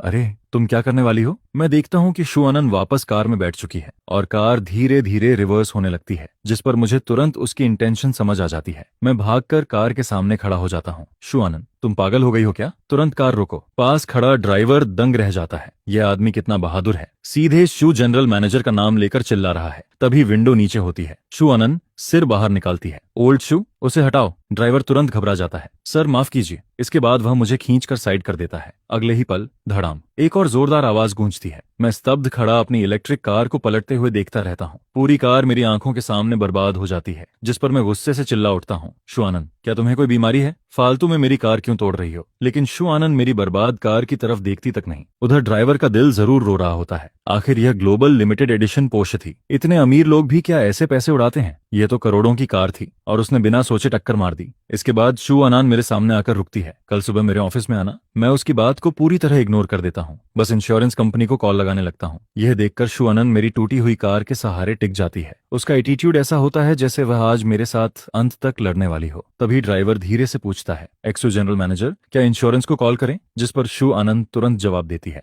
इंश्योरेंस को क्यों बुलाना है? क्या मैं एक टूटी हुई कार का पैसा नहीं दे सकती? ड्राइवर उसकी पोर्श के टूटे हुए फ्रंट बम्पर को देखता है और मन ही मन रो पड़ता है। तो आपकी कार का क्या होगा? जिस पर शु अनन मेरी तरफ देखते हुए कहती है, अगर रिपेयर नहीं हो सकती तो फेंक दो। ड्राइवर राहत की सांस लेता है। चलो अच्छा हुआ, कम से कम पूरी कार नहीं फेंकी जाएगी। पीक ट्रैफिक होने की वजह से इंश्योरेंस कंपनी करीब 1.5 घंटे बाद पहुंचती है, जिस पर इंश्योरेंस स्टाफ मेरी पलटी हुई इलेक्ट्रिक कार और सामने खड़ी पोर्श को देखकर कांपती आवाज में पूछता है, मिस्टर क्यू, आप श्योर हैं कि उन्होंने आपकी कार को टक्कर मारी है? कहीं आपने खुद तो कार नहीं पलटी? मैं तुरंत गुस्से में बोल पड़ता हूँ, क्या तुम्हें हालात दिखाई नहीं दे रहे? फालतू बातें बंद करो, सीधे नुकसान का एस्टिमेट बनाओ और उससे कॉम्पेंसेशन दिलवाओ। मैं गुस्से से भरा हुआ होता हूँ। शु अनन सच में मेरे पीछे पड़ा हुआ भूत लग रही थी। जब भी उससे सामना होता है कुछ अच्छा नहीं होता। एक्सीडेंट का मामला निपटाने के बाद मुझे अचानक याद आता है, लाइटनिंग अभी भी घर पर अकेला है। मैं स्टाफ से कहता हूँ, कार का मामला आप लोग संभाल लीजिए, अगर कोई प्रॉब्लम हो तो मुझे कांटेक्ट कर लेना। यह कहकर मैं कार से अपनी वैल्यूएबल्स और बैंक कार्ड्स निकालता हूँ, फिर पैदल ही ओवरब्रिज की तरफ चल पड़ता हूँ। जिस पर शु अनन मुझे भीड़ के बीच अकेले चलते हुए देखती है। वह धीरे से एक लंबी सांस छोड़ती है और फिर चुपचाप मेरे पीछे चल पड़ती है। मैं उसे अपने पीछे आते देख तुरंत चिल्लाता हूँ, मेरे पीछे मत आओ। जिस पर वह कहती है, क्यों? इस सड़क में तुम्हारा भी हिस्सा है क्या जो मुझे चलने नहीं दोगे? यह सुनकर मैं भी उसे इग्नोर कर देता हूँ और बस ओखली उठाकर आगे चलता जाता हूँ। किस्मत अच्छी रहती है कि फ्लाईओवर से उतरने के बाद सिर्फ 2 ट्रैफिक लाइट पार करते ही मेरी नई किराए की जगह आ जाती है। ज्यादा दूर नहीं होती, नहीं तो शायद मैं थक कर ही मर जाता। मैंने जो अपार्टमेंट किराए पर लिया होता है वह एक छोटा सा फ्लैट होता है, जिसमें एक बेडरूम और एक लिविंग रूम होता है। ठीक उसी समय एक कपल उसे ट्रांसफर कर रहा होता है, इसलिए मुझे काफी अच्छा डील मिल जाता है। जिस पर कॉरिडोर में घुसने से पहले मैं आदत से मजबूर होकर पीछे मुड़कर एक बार देखता हूँ, लेकिन वहां उसका कोई निशान नहीं दिखता। यह देखकर मैं राहत की सांस लेता हूँ, लेकिन मुझे बिल्कुल भी अंदाजा नहीं होता कि जिस पल मैं मुड़कर अंदर जाता हूँ, उसी पल कोने में छिपी खड़ी महिला बाहर निकल आती है। शु आनंद नीचे खड़ी समय का अंदाजा लगाती है। जिस फ्लोर पर लाइट जलती हुई दिखती है, उसे देखकर वह तुरंत समझ जाती है तो 8वीं मंजिल पर रहता है। जिस पर वह धीरे से बड़बड़ाती है, चियो चेन, तुम मुझसे बचकर नहीं निकल सकते। उधर जैसे ही मैं पासवर्ड लॉक खोलकर दरवाजा खोलता हूँ, तभी मुझे एक बेहद नाराज सी कराह सुनाई देती है, जिस पर मैं तुरंत उसे गोद में उठा लेता हूँ। लाइटनिंग, पापा आ गए। सब उस औरत की वजह से हुआ? आह नहीं, उस बुरी औरत की वजह से पापा को इतनी देर हुई। लाइटनिंग एक कॉर्गी डॉग होता है। मैंने उसे उस समय पाला था जब मैं और शु अनन रिलेशनशिप में थे। जब हमारा ब्रेकअप हुआ था, तब शु अनन की नजर बचाकर मैं उसे चुपके से अपने घर ले आया था। इसके बाद नहाने के बाद मैं लाइटनिंग को नीचे घुमाने ले जाने का सोचता हूँ और साथ में डिनर भी खरीदने का प्लान बनाता हूँ। शायद बहुत देर से घर में बंद रहने की वजह से लाइटनिंग जैसे ही नीचे पहुंचता है, वह खुशी से इधर उधर भागने लगता है। लाइटनिंग, धीरे भाग, मैं सच में तुझसे हार गया हूँ। ये छोटा सा बदमाश इतना एनर्जेटिक कैसे है? आखिर मैं तुझे घुमाने लाया हूँ या तू मुझे घुमा रहा है? जब हम रेजिडेंशियल एरिया के गेट तक पहुंचते हैं, तभी शु अनन ड्राइवर की गाड़ी में बैठ रही होती है। रियर व्यू मिरर में मेरी जानी पहचानी परछाई दिखते ही वह तुरंत गाड़ी रुकवाती है, जिस पर गाड़ी धीरे से रुक जाती है और मैं कुत्ते को खींचते हुए धीरे धीरे भागता नजर आता हूँ। यह दृश्य शु अनन की आंखों में पड़ता है, जिसे देखकर वह गुस्से में हंस पड़ती है। तो यह आदमी सिर्फ मेरा दिल ही नहीं चुराता, मेरा कुत्ता भी चुरा लेता है। जिस दिन ब्रेकअप हुआ था, उस दिन वह बार में बुरी तरह नशे में धुत हो गई थी। घर लौटकर उसने देखा था कि दरवाजा खुला हुआ है और कुत्ता भी गायब है। उसने सोचा था कि शायद डॉग खुद भाग गया होगा। उसने रिवॉर्ड तक घोषित कर दिया था, लेकिन फिर भी लाइटनिंग नहीं मिला था। उसे क्या पता था कि कोई डॉग थीफ ही उसे उठा ले गया था। उधर मैं हांफते हुए चिल्लाता हूँ, अरे मेरे पूर्वज, मेरे छोटे मालिक, जरा रुक तो जा, मैं थक कर मर जाऊंगा। उसी समय मुझे थोड़ा भूख लगती है, इसीलिए मैं सामने वाली सड़क पार करके वोंटन खाने का फैसला करता हूँ और कुत्ते को साथ लेकर सड़क पार करने लगता हूँ। जिस पर शुआन तब तक वहीं देखती रहती है जब तक एक आदमी और एक कुत्ता रेस्टोरेंट में नहीं घुस जाते। इसके बाद वह ड्राइवर को गाड़ी चलाने का इशारा करती है, लेकिन लाइटनिंग जैसे कुछ महसूस करता है और अचानक पीछे मुड़कर जोर जोर से भौंकने लगता है। जिस पर मैं भी उसी दिशा में बाहर झांक कर देखता हूँ, लेकिन मुझे सिर्फ एक काली कार दूर जाती हुई नजर आती है। मैं तुरंत डांटता हूँ, लाइटनिंग, क्यों भौंक रहा है? भौंकना बंद कर। डिनर खत्म करने के बाद मुझे इंश्योरेंस कंपनी का मैसेज मिलता है। उसमें लिखा होता है कि शु अनन प्राइवेट सेटलमेंट करना चाहती है और साथ में उसका फोन नंबर भी भेजा गया होता है। इसके अलावा इंश्योरेंस कॉन्ट्रैक्ट के हिसाब से कंपनी मुझे 55,000 युआन की कार कंपेंसेशन भी दे चुकी होती है। मैं लाइटनिंग को बिस्तर के पास बने उसके छोटे से बेड में रखता हूँ और उसके सामने बैठकर बड़बड़ाने लगता हूँ, लाइटनिंग, मैं सच में उससे हार गया हूँ। वह बिल्कुल नहीं बदली, अब भी उतनी ही परेशान करने वाली है। कुछ देर बात करने के बाद मैं फर्श पर बैठ जाता हूँ और उसके सिर को सहलाने लगता हूँ। अब क्या करूँ? लाइटनिंग, पापा ने बहुत कोशिश की थी कि उसके बारे में ना सोचें, फिर वह दोबारा क्यों सामने आ गई? शायद उसकी शादी भी हो चुकी होगी, है ना? यह सुनकर छोटा कुत्ता अपने मालिक की उदासी महसूस करता है और मेरा हाथ चाटने लगता है, जिस पर मैं हंसते हुए पूछता हूँ, लाइटनिंग, तुझे अपना असली पापा चाहिए या नया अंकल? अगर अंकल चाहिए तो मैं तुझे तेरी माँ को वापस कर दूंगा। लाइटनिंग कुछ बार कराहता है, जिस पर मैं उसके सिर पर थपकी देता हूँ, उसे वापस उसके बेड में रखता हूँ और खुद बिस्तर पर चढ़ जाता हूँ। इसके बाद मैं फोन खोलता हूँ और दूसरे अकाउंट में लॉगिन करता हूँ। उस अकाउंट की ब्लैकलिस्ट में एक इंसान मौजूद होता है जिसका नाम कंपनी वर्क ग्रुप वाली शु आनंद से बिल्कुल मिलता है। उसने अब तक अपना वीचैट अकाउंट नहीं बदला होता, जिस पर मेरे मन में अचानक एक ख्याल आता है, क्या वह अब तक मेरा इंतजार कर रही थी? यह सोचकर न जाने क्या होता है कि मैं उसे ब्लैकलिस्ट से हटा देता हूँ। उधर शु आनंद नहाने के बाद बाथरोब पहनकर सोफा पर बैठी होती है। एक हाथ में फोन और दूसरे हाथ में रेड वाइन का ग्लास होता है। उसकी दोस्त हंसते हुए कहती है, प्यार नहीं करती थी ना, फिर उसका एड्रेस क्यों निकलवाया? आधी रात को चोरी करने जाओगी या बदला लेने? सिर्फ ब्रेकअप ही तो हुआ है, इतना भी क्या? जिस पर शु आनंद अचानक पूछती है, उसकी माँ की मौत कब हुई थी? शायद तुम दोनों के ब्रेकअप के करीब 6 महीने बाद। यह सुनकर शु आनंद वीचैट खोलती है और आदत के मुताबिक सबसे ऊपर पिंड चैट पर क्लिक करती है। आखिरी मैसेज अब भी 4 साल पहले वाले दिन का होता है। ब्रोदर चेन, क्या अब आपको मेरी जरूरत नहीं रही? यहाँ तक कि लाइटनिंग भी मुझे नहीं चाहिए? वह ऊपर स्क्रॉल करती है और सैकड़ों मैसेजेस देखती है, जिनमें से एक भी सफलतापूर्वक डिलीवर नहीं हुआ था। लेकिन इस बार जैसे ही उसकी उंगलियां स्क्रीन पर चलती हैं, मैसेज अचानक सेंड हो जाता है। यह देखकर शु आनंद तुरंत वाइन ग्लास नीचे रखती है और मैसेज रिकॉल करना चाहती है, लेकिन तब तक बहुत देर हो चुकी होती है। जिस पर वह मजबूरी में वर्क ग्रुप खोलती है और चियाओ चेन को फ्रेंड रिक्वेस्ट भेज देती है। कुछ मिनट इंतजार करने के बाद भी कोई रिस्पॉन्स नहीं आता, जिस पर वह दांत भींच कर कहती है, ठीक है चैन, बहुत अच्छे, तुम सच में बहुत अच्छे हो। अगली सुबह अलार्म बजने से पहले ही मैं डॉग की जीभ से जाग जाता हूँ। ओह नहीं, देर हो गई। ऑफिस के लिए लेट हो जाऊंगा, जिस पर मैं लाइटनिंग को गोद में भरकर उसके सिर को रगड़ता हूँ। फिर फोन उठाता हूँ और देखता हूँ कि एक अनरीड मैसेज आया हुआ है। मैं उसे खोलने ही वाला होता हूँ कि फोन हाथ से फिसल कर सीधे कुत्ते के सिर पर गिर जाता है, जिस पर लाइटनिंग दर्द से चीख उठता है। मैं तुरंत उसे गले लगाकर किस करता हूँ और फिर फोन देखने लगता हूँ। वह मैसेज उसी इंसान का होता है जिसे मैंने पिछली रात ब्लैकलिस्ट से हटाया था। उसमें सिर्फ कुछ शब्द लिखे होते हैं, तुमने मेरा कुत्ता चुरा लिया। यह देखकर मैं लाइटनिंग का मुंह पकड़कर नाटक करने लगता हूँ। सच सच बता, क्या तूने अपनी माँ को बता दिया कि तू पापा के पास है? जल्दी बोल, क्या पापा तेरे साथ अच्छा व्यवहार नहीं करते? बेचारा लाइटनिंग बेहद मासूम चेहरा बनाता है। आखिर असली विक्टिम तो वही होता है। मैं उसके मैसेज का रिप्लाई नहीं करता। उसे दोबारा ब्लैकलिस्ट में डालना चाहता हूँ, लेकिन फिर लगता है कि ऐसा करना जरूरत से ज्यादा सस्पिशियस होगा, जिस पर मैं सोचता हूँ कि छोड़ो, दूसरा अकाउंट ही इस्तेमाल करता हूँ। लेकिन अकाउंट स्विच करते ही मुझे एक फ्रेंड रिक्वेस्ट दिखाई देती है। मेरा इंस्टिंक्ट उसे रिजेक्ट करने का होता है, लेकिन फिर याद आता है कि अब वह मेरी बॉस है। अगर फ्रेंड रिक्वेस्ट एक्सेप्ट नहीं की तो अच्छा नहीं लगेगा। कुछ देर सोचने के बाद मैं खुद को समझाता हूँ, छोड़ो, ऐसा दिखाता हूँ जैसे मैंने देखा ही नहीं। आखिर कौन सा नॉर्मल बॉस आधी रात को एम्प्लॉय को वीचैट पर ऐड करता है? इसके बाद मैं ब्रश करके फ्रेश होता हूँ। तभी अचानक याद आता है कि मेरी कार तो उस कैपिटलिस्ट बॉस ने पलट दी थी, जिस पर मजबूर होकर मुझे टैक्सी पकड़कर ऑफिस जाना पड़ता है। रश आवर की वजह से टैक्सी का इंतजार करने में ही 10 मिनट से ज्यादा लग जाते हैं। जब मैं कंपनी लॉबी में पहुंचता हूं, तब तक लगभग लेट होने वाला होता हूं। मैं देखता हूं कि एलिवेटर का दरवाजा बंद होने ही वाला है, जिस पर मैं तुरंत चिल्लाता हूं, रुको, 1 मिनट। लेकिन जैसे ही अंदर पहुंचता हूं, मेरी नजर शू अनन और फाइनेंस डायरेक्टर पर पड़ती है। उन्हें देखकर मैं कुछ सेकंड के लिए जम जाता हूं। हालत बेहद अजीब हो जाती है, लेकिन आखिरकार मैं मजबूरी में चेहरा सख्त करके एलिवेटर के अंदर कदम रख देता हूं। ऐसी ऑकवर्ड सिचुएशन की तुलना में मुझे अपनी अटेंडेंस बोनस की ज्यादा चिंता होती है। आखिरकार मैं शालीनता से दोनों को ग्रीटिंग देता हूं। हेलो चूतोंग, हेलो डायरेक्टर जांग। शाओचन, आज बड़ी मुश्किल से तुम्हें टाइम पर ऑफिस आते देख रहा हूं। सुबह वाला मैसेज मिलने के बाद अब तो मेरी हिम्मत ही नहीं होती कि बगल में खड़ी उस औरत की तरफ देख भी सकूं। आखिर उसे पता चल गया कि मैंने लाइटनिंग को चुराया था, या फिर उसने गलती से किसी और को मैसेज भेज दिया था। मुझे खुद भी समझ नहीं आता, जिस पर मैं जवाब देता हूँ, आज टैक्सी लेकर आया हूँ, इसलिए थोड़ा लेट हो गया। टैक्सी? तो तुम्हारी इलेक्ट्रिक बाइक कहाँ गई? यह सुनकर मैं मजबूरन जवाब देता हूँ, किसी ने टक्कर मारकर पलट दी। कौन था? ड्राइविंग स्किल इतनी खराब किसकी थी? मैं बाहर से तो बस हल्की सी मुस्कान देता हूँ, लेकिन अंदर ही अंदर सोच रहा होता हूँ, क्या वो इंसान तुम्हारे बगल में खड़ा नहीं है? लेकिन मानना पड़ेगा, उसकी ड्राइविंग स्किल सच में बहुत खराब है। उसी समय एलिवेटर 16वीं मंजिल पर रुकता है, जिस पर फाइनेंस डायरेक्टर हाथ हिलाकर हम दोनों को बाय बोलता है और एलिवेटर से बाहर निकल जाता है।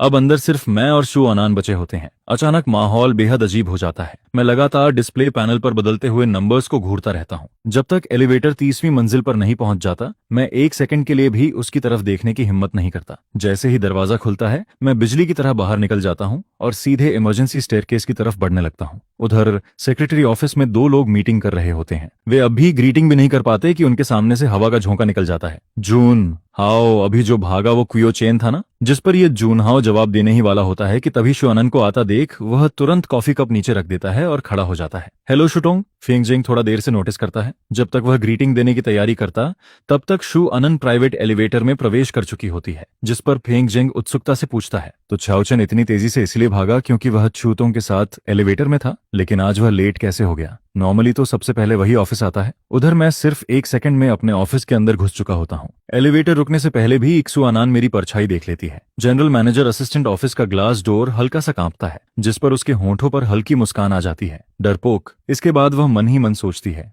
छाओचन, इतने साल बाद मिले हैं और तुम्हारी हिम्मत पहले से भी छोटी हो गई है। सिर्फ एक एलिवेटर में साथ खड़े हुए थे और तुम ऐसे डर गए? क्या मैं इतनी डरावनी लगती हूँ? उधर मैं जल्दी से लैपटॉप उठाता हूँ और बगल वाले ऑफिस के दरवाजे तक पहुंच जाता हूँ। मैं नॉक करने के लिए हाथ उठाता ही हूँ कि तभी दरवाजा खुल जाता है। लगभग शुआनन के चेहरे पर लगने वाला होता है, जिस पर वह मजाकिया नजरों से मुझे देखती है। शुटोंग, मीटिंग का समय हो गया है, वह मुस्कुराकर कहती है। क्या बात है? असिस्टेंट चियाओ का मुझसे कोई पर्सनल ग्रिज है क्या? मैं उसकी छेड़छाड़ को इग्नोर करता हूँ और सीधे हाथ आगे बढ़ा देता हूँ। शुअनन मेरी हरकत देखकर हल्का सा हंस पड़ती है। क्या हुआ? पैसे मांग रहे हो या कार? मैं ठंडे स्वर में जवाब देता हूँ, बाद में कार की दे दीजिएगा। इसके बाद मैं उसे घूरता हूँ और सीधा मुड़कर चला जाता हूँ, जिस पर शुआनन मेरी जाती हुई पीठ को देखती है और मन ही मन सोचती है, छाओचन, तुम जैसे एक्स बॉयफ्रेंड बिल्कुल स्टैंडर्ड के खिलाफ हो। एक स्टैंडर्ड एक्स तो मर चुके इंसान जैसा होना चाहिए, लेकिन तुम बार बार सामने क्यों आ जाते हो? क्या मुझे टेस्ट कर रहे हो? इसके बाद मीटिंग रूम में जनरल मैनेजर असिस्टेंट होने के नाते मीटिंग होस्ट करने की जिम्मेदारी मेरी होती है। हालांकि मैं मानना नहीं चाहता, लेकिन शुअनन जब सीरियस मोड में काम करती है तो उसका चार्म सच में जानलेवा होता है। मैं कब उसे देखते देखते खो जाता हूँ, मुझे खुद पता नहीं चलता। जब मेरी तंद्रा टूटती है, तब तक मीटिंग खत्म हो चुकी होती है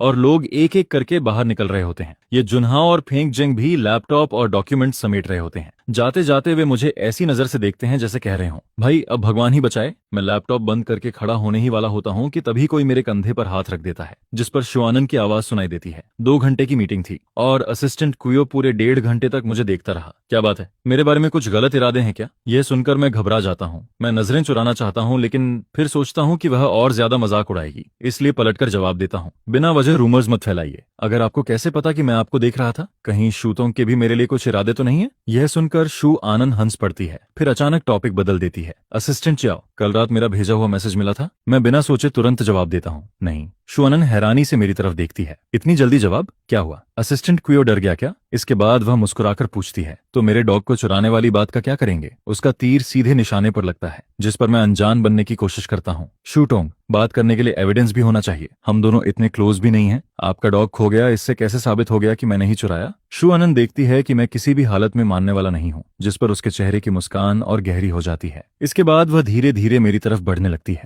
वह एक कदम आगे बढ़ती है तो मैं एक कदम पीछे हट जाता हूँ, वह फिर आगे बढ़ती है और मैं फिर पीछे हट जाता हूँ। ऐसे करते करते वह मुझे मीटिंग रूम के कोने तक धकेल देती है। अब मेरे पीछे हटने की कोई जगह नहीं बचती। मैं मजबूर होकर पूछता हूँ, आखिर आप चाहती क्या है? शू आनंद होंठों पर मुस्कान लाकर कहती है, ये सच है कि मेरा डॉग गायब हुआ था, लेकिन मुझे याद नहीं कि मैंने कभी साफ साफ कहा हो कि उसे तुमने चुराया था। और रही बात क्लोज न होने की, तो मुझे सबसे ज्यादा क्या पसंद है? असिस्टेंट क्यूओ को तो ये सबसे अच्छे से पता होना चाहिए। इतना सब जानने के बाद भी कहोगे कि हम क्लोज नहीं हैं? मैं तुरंत जवाब देता हूँ, शूटोंग को क्या पसंद है ये तो आपके हस्बैंड को ज्यादा अच्छी तरह पता होगा। मुझे सिर्फ अपनी गर्लफ्रेंड की पसंद पता होती है। अगर और कोई काम नहीं है तो कृपया रास्ता दीजिए, मुझे काम करना है। यह सुनते ही शू आनंद का चेहरा बदल जाता है।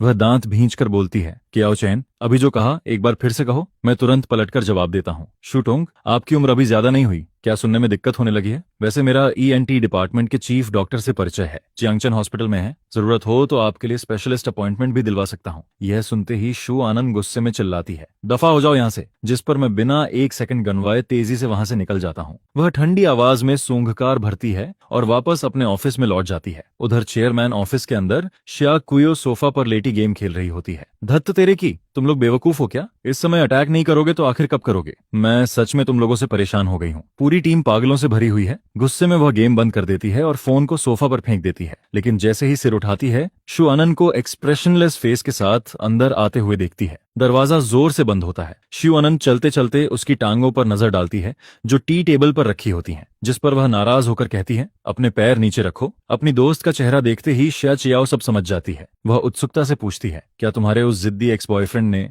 फिर से तुम्हें गुस्सा दिला दिया? शू आनंद तुरंत जवाब देती है, बोलना नहीं आता तो चुप रहा करो, मेरे दिल में उस इंसान के लिए कुछ नहीं है। श्या चियाओ हंस पड़ती है, ओह, मैंने उसका नाम भी नहीं लिया और तुम्हें पता चल गया कि मैं किसकी बात कर रही हूँ। मान लो अनान, तुम अब भी उससे प्यार करती हो। 4 साल बीत गए लेकिन तुम अब तक उसे भूल नहीं पाई। यह सुनकर शू आनंद तुरंत विरोध करती है, मैं उससे प्यार करती हूँ? दिन दहाड़े सपने देख रही हो क्या? मुझे लगता है तुम पागल हो गई हो। लेकिन श्या चियाओ बिल्कुल नाराज नहीं होती। वह आराम से सोफा पर टिककर कहती है, चलो मैं याद दिला देती हूँ, तुम्हारा बॉयफ्रेंड भी नहीं है, यहाँ तक कि डॉग भी खो गया। सच में बहुत दयनीय हो प्रेसिडेंट शू। यह सुनकर शू एनान के हाथ में पकड़ा फाउंटेन पेन रुक जाता है। इसके बाद वह फोन निकालती है और कुछ टाइप करती है, मुझे डॉग थीफ मिल गया। श्या चियाओ उछल पड़ती है, कमाल है, लाइटनिंग को खोए हुए 4 साल हो गए और तुमने अब जाकर ढूंढ निकाला, डॉग मिला है या थीफ? जिस पर शू आनंद एक एक शब्द दबाकर बोलती है, दोनों मिल गए। इसके बाद वह डेस्क पर रखा लैंडलाइन उठाती है और एक नंबर डायल करती है। उधर मैं बगल वाले ऑफिस में बॉस का शेड्यूल अरेंज कर रहा होता हूँ। तभी डेस्क पर रखा इंटरनल फोन अचानक बज उठता है। मैं कॉल रिसीव करता हूँ, जिस पर दूसरी तरफ से शू आनंद की आवाज आती है, क्या चैन, 2 कप कॉफी बनाकर मेरे ऑफिस में लेकर आओ। सुनिए जरा, कॉफी बनाना तो मेरी जॉब डिस्क्रिप्शन में नहीं आता ना, कॉफी तो आमतौर पर फेंकजिंग बनाता है, फिर मुझे ही क्यों बुला रही हैं? यह सुनकर शू आनंद कुछ सेकंड के लिए चुप रह जाती है। तो क्या मैं खुद बनाऊं?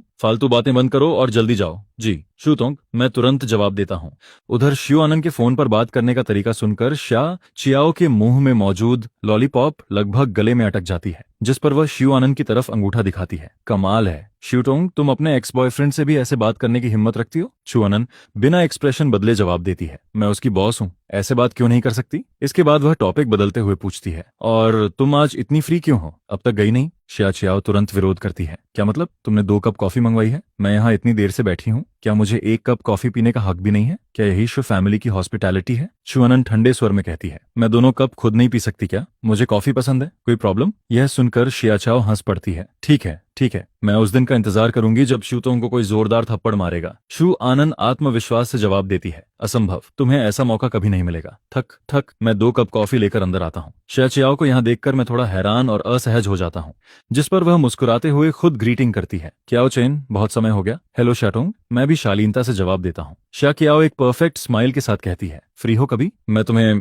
कॉफी पिलाना चाहती हूँ। मैं हल्की मुस्कान के साथ जवाब देता हूँ, बिल्कुल, बस शाटोंग पहले अपॉइंटमेंट बुक कर लीजिएगा। जिस पर ऑफिस डेस्क के पीछे बैठी शुआनन हम दोनों की बातचीत देखती रहती है और उसका चेहरा तुरंत ठंडा पड़ जाता है। फिर वह ठंडी आवाज में बोलती है, असिस्टेंट चियाओ, क्या मुझे तुम्हें याद दिलाना पड़ेगा कि अभी वर्किंग आवर्स चल रहे हैं? उसकी आवाज सुनते ही मैं मन ही मन मुस्कुरा देता हूँ। वह सच में बिल्कुल नहीं बदली। पहले की तरह आज भी उसे पसंद नहीं कि मैं किसी दूसरी महिला के करीब जाऊं। थोड़ी सी बात पर भी उसे जेलसी होने लगती है। मैं कॉफी आगे रखते हुए कहता हूँ, सुतोंग, आपकी कॉफी। मैं मुड़कर जाने ही वाला होता हूँ कि पीछे से उसकी ठंडी आवाज आती है, क्या मैंने तुम्हें जाने की परमिशन दी है? यह देखकर शा चियाओ हंस पड़ती है। ठीक है, मैं चलती हूँ, तुम दोनों को डिस्टर्ब नहीं करूंगी। इसके बाद ऑफिस का दरवाजा बंद हो जाता है।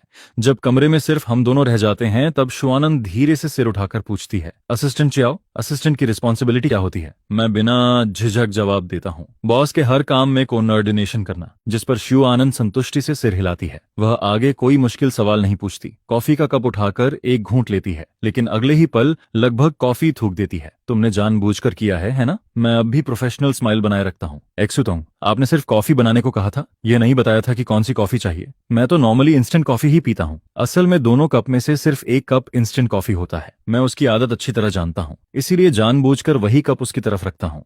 उसके साथ थोड़ा मजाक करना अलग बात है, लेकिन किसी क्लाइंट के साथ मैं ऐसी गलती कभी नहीं करता। यह सुनकर शुआनन कुछ पल के लिए चुप हो जाती है, लेकिन चाहे आसमान से चाकू ही क्यों न गिर जाए, उसे मेरे मुंह से निकली बात पर यकीन नहीं होने वाला। थोड़ी देर बाद मजाक खत्म होता है और मैं आज के शेड्यूल की रिपोर्ट देना शुरू कर देता हूँ।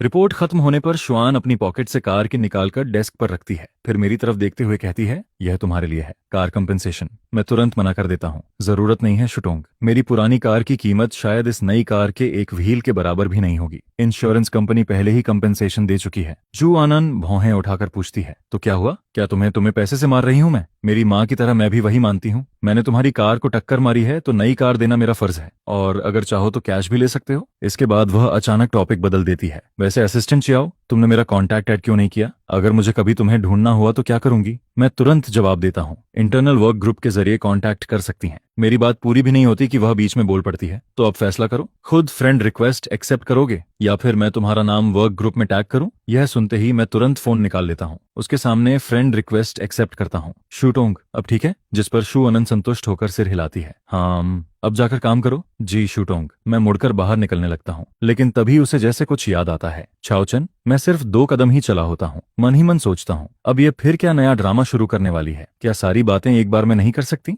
मैं वापस मुड़कर अपनी प्रोफेशनल स्माइल दिखाता हूँ। शूटोंग, और कोई आदेश? वह कुछ सेकंड मुझे देखती रहती है, फिर पूछती है, तुम्हारे पास सिर्फ एक ही फोन नंबर है? मेरा दिल एक पल के लिए उछल पड़ता है, लेकिन मैं सामान्य चेहरा बनाए रखता हूँ। जी। यह सुनकर शु अनन आखिरकार हाथ हिलाकर मुझे जाने का इशारा करती है। असल में उसे डर होता है कि अगर चियो चेन कुछ देर और यहीं रहा तो शायद वह खुद को रोक नहीं पाएगी और उसे पीट ही देगी। 4 साल बीत चुके थे, लेकिन दर्द सिर्फ उसे ही क्यों झेलना पड़ा, जिस पर वह मन ही मन सोचती है। मैं जानबूझकर तुम्हें आसानी से नहीं छोड़ूंगी छाओचेन। तुम एक बार फिर मेरी दुनिया में वापस आ चुके हो, अब दोबारा भागने के बारे में सोचना भी मत। उधर प्रेसिडेंट ऑफिस से बाहर निकलते ही मैं जोर से अपनी छाती थपथपाता हूँ। ऐसा लगता है जैसे किसी बड़ी मुसीबत से बचकर निकला हूँ। आज शो अनन कुछ अलग ही लग रही थी। वह पहले वाली शो अनन जैसी बिल्कुल नहीं लग रही थी। लेकिन तभी मुझे अचानक याद आता है कि नए घर में अभी तक सिक्योरिटी कैमरा नहीं लगाया है, जिस पर मैं तुरंत ऑनलाइन जाकर 2 कैमरों ऑर्डर कर देता हूँ। लंच ब्रेक के दौरान मैं कैफेटेरिया में चारों तरफ नजर दौड़ाता हूँ, फिर खुद ही सिर हिलाता हूँ। शो अनन जैसी बॉस यहाँ क्यों आएगी? वह आखिर कंपनी की प्रेसिडेंट है, ऐसी जगहों पर आने की जरूरत ही क्या है? उसी समय फेंगजेंग बोल पड़ता है, सच कहूं तो शूतोंग बहुत अच्छी बॉस है। पहले वाला झो बापी तो हर दिन बेवजह प्रॉब्लम निकालता रहता था, शूतोंग बिल्कुल अलग है। मैं हंसकर पूछता हूँ, वह बूढ़ा झो बापी क्या कहता था? फेंगजेंग तुरंत उसकी नकल करता है, अगर सब कुछ मैं ही बता दूं तो फिर तुम्हें सेक्रेटरी रखकर क्या फायदा? हम लोग बात कर ही रहे होते हैं कि ये जुनहाओ सुबह वाली बात छेड़ देता है। छाओचन, आज सुबह क्या हुआ था? ऐसे भाग क्यों रहे थे जैसे कोई भूत पीछे पड़ गया हो? मैं बेबस होकर जवाब देता हूँ, पूछो मत, कल रात मेरी कार पलट गई थी। तुम्हें चोट तो नहीं लगी? मैं सिर हिलाकर मना करता हूँ। इसके बाद मैं रात की पूरी घटना उन्हें बता देता हूँ। मेरी बात सुनने के बाद ये जुनहाओ और फेंगजेंग एक दूसरे को देखते हैं। दोनों की आंखें चमक उठती हैं। स्पष्ट था कि उनके के दिमाग में कुछ और ही चल रहा था। फिर वे एक साथ पूछ बैठते हैं, चाओचन सच सच बताओ, क्या तुम्हारा और चूतोंग का पहले से कोई कनेक्शन था? वरना वह खाली बैठकर तुम्हारी कार क्यों पलटती? मैं दांत पीसते हुए जवाब देता हूँ, क्योंकि उसका दिमाग खराब है। यह सुनते ही ये जुनहाओ डरकर चारों तरफ देखने लगता है, फिर चॉपस्टिक्स नीचे रख देता है। भाई तुम सच में कुछ भी बोल देते हो। ये कैफेटेरिया है, अगर शू टोंग ने सुन लिया तो क्या नौकरी बची रहेगी? इसी बीच अब तक चुप बैठा फेंग जेंग अचानक बोल पड़ता है, रुको, तुम दोनों कहीं एक्स लवर्स तो नहीं हो? अब छिपाने का कोई फायदा नहीं बचता। मैं मजबूरी में सिर हिला देता हूँ, जिस पर दोनों एक साथ उछल पड़ते हैं। क्या चूतोंग वही एक्स गर्लफ्रेंड है जिससे तुम्हारा 4 साल पहले ब्रेकअप हुआ था? मैं उन्हें घूरते हुए कहता हूँ, धीरे बोलो, क्या यह कोई गर्व करने वाली बात है? इसके बाद फेंग जेंग उत्सुकता से पूछता है, तो क्या शू टोंग ने तुम्हें कंपेंसेशन दिया? मैं बेपरवाही से जवाब देता हूँ, हाँ, एक BMW। यह सुनते ही दोनों की आंखें फटी रह जाती हैं। फिर फेंग जेंग ईर्ष्या से भरकर कहता है, अगर मेरी कोई एक्स गर्लफ्रेंड इतनी खूबसूरत और इतनी अमीर होती तो ब्रेकअप के बाद भी मैं खुशी खुशी उसके साथ डेट पर चला जाता।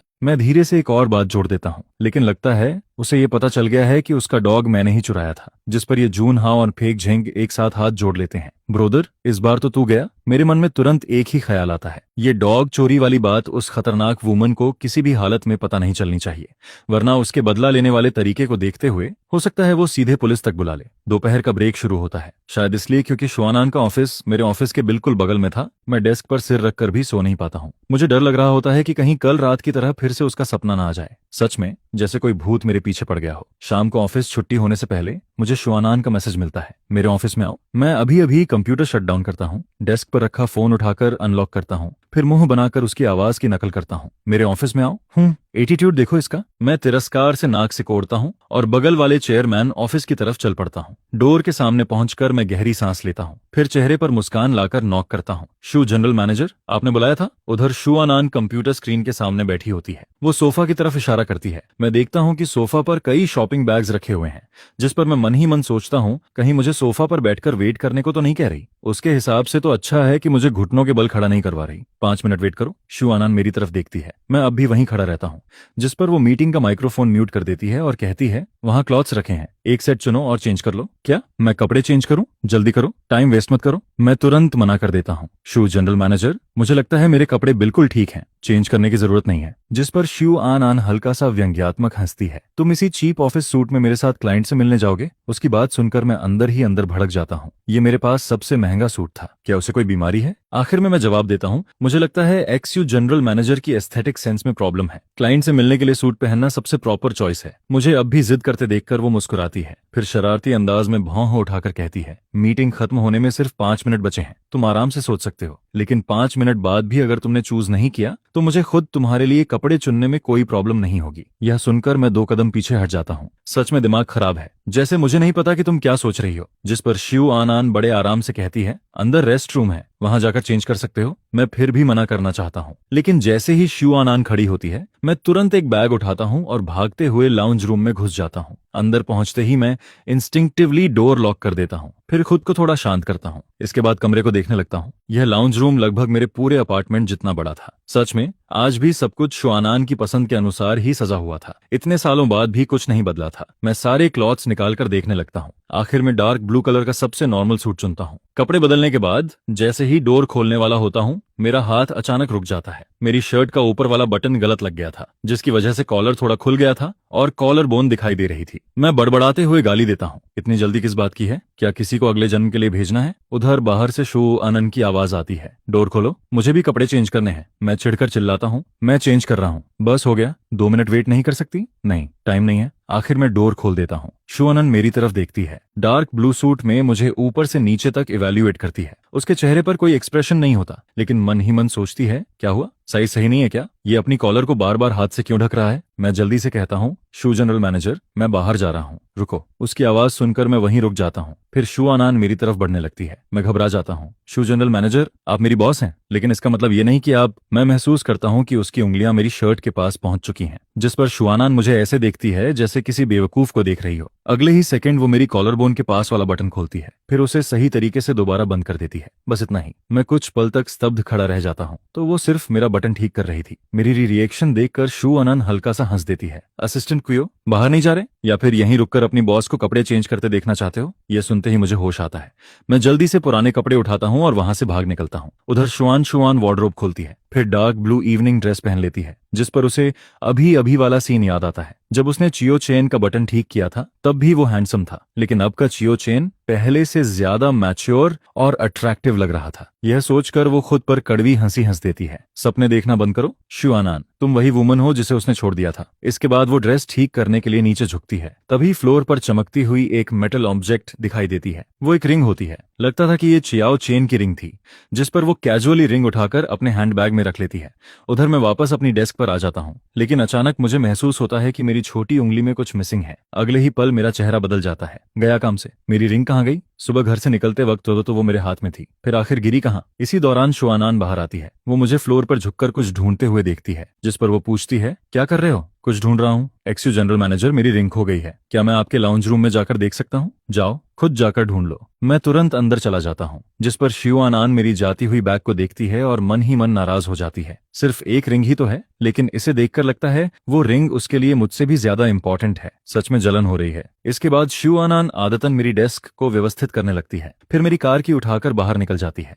लेकिन कुछ कदम चलने के बाद अचानक रुक जाती है। उसे एहसास होता है कि उसने अभी क्या किया है। शुआनान, तुम सच में पागल हो गई हो। क्या अभी उसकी केयर करना आदत बन चुका है? इतने साल पहले ब्रेकअप हो चुका है, फिर भी ये सब इतनी नेचुरली कैसे कर लेती हो? आदत सच में बहुत डरावनी चीज होती है। जब शुआनान दोबारा ऑफिस में लौटती है, तब वो मुझे सिर झुकाकर खुद से बातें करते हुए देखती है। आखिर मिल क्यों नहीं रही? सुबह तो यहीं थी। मैं उसे आते हुए देखता हूँ। उसके हाथ में मेरी कार की होती है। एक्सयू जनरल मैनेजर, आप कब वापस आई? मैं जल्दी से की ले लेता हूँ, थैंक यू। फिर मुझे अचानक कुछ याद आता है। वैसे जब आप कपड़े चेंज कर रही थीं, तब क्या आपको एक प्लैटिनम रिंग दिखाई दी? जिस पर शुआनान मुझे गौर से देखने लगती है। क्या वो रिंग बहुत एक्सपेंसिव है? मैं सिर हिलाता हूँ। नहीं, रिंग महंगी नहीं है, लेकिन जिसने मुझे दी थी वो इंसान मेरे लिए बहुत इंपॉर्टेंट है। इंपॉर्टेंट? ये शब्द सुनते ही शुआनान की आंखों में हल्की उदासी चमक जाती है। किसने दी थी जो तुम्हारे लिए इतना इंपॉर्टेंट है? मैं मुस्कुराकर जवाब देता हूँ। एक ऐसा इंसान जिसे आप नहीं जानती, लेकिन वो मेरे लिए बहुत खास है। यह सुनकर उसकी आंखों में दर्द की एक लहर गुजर जाती है।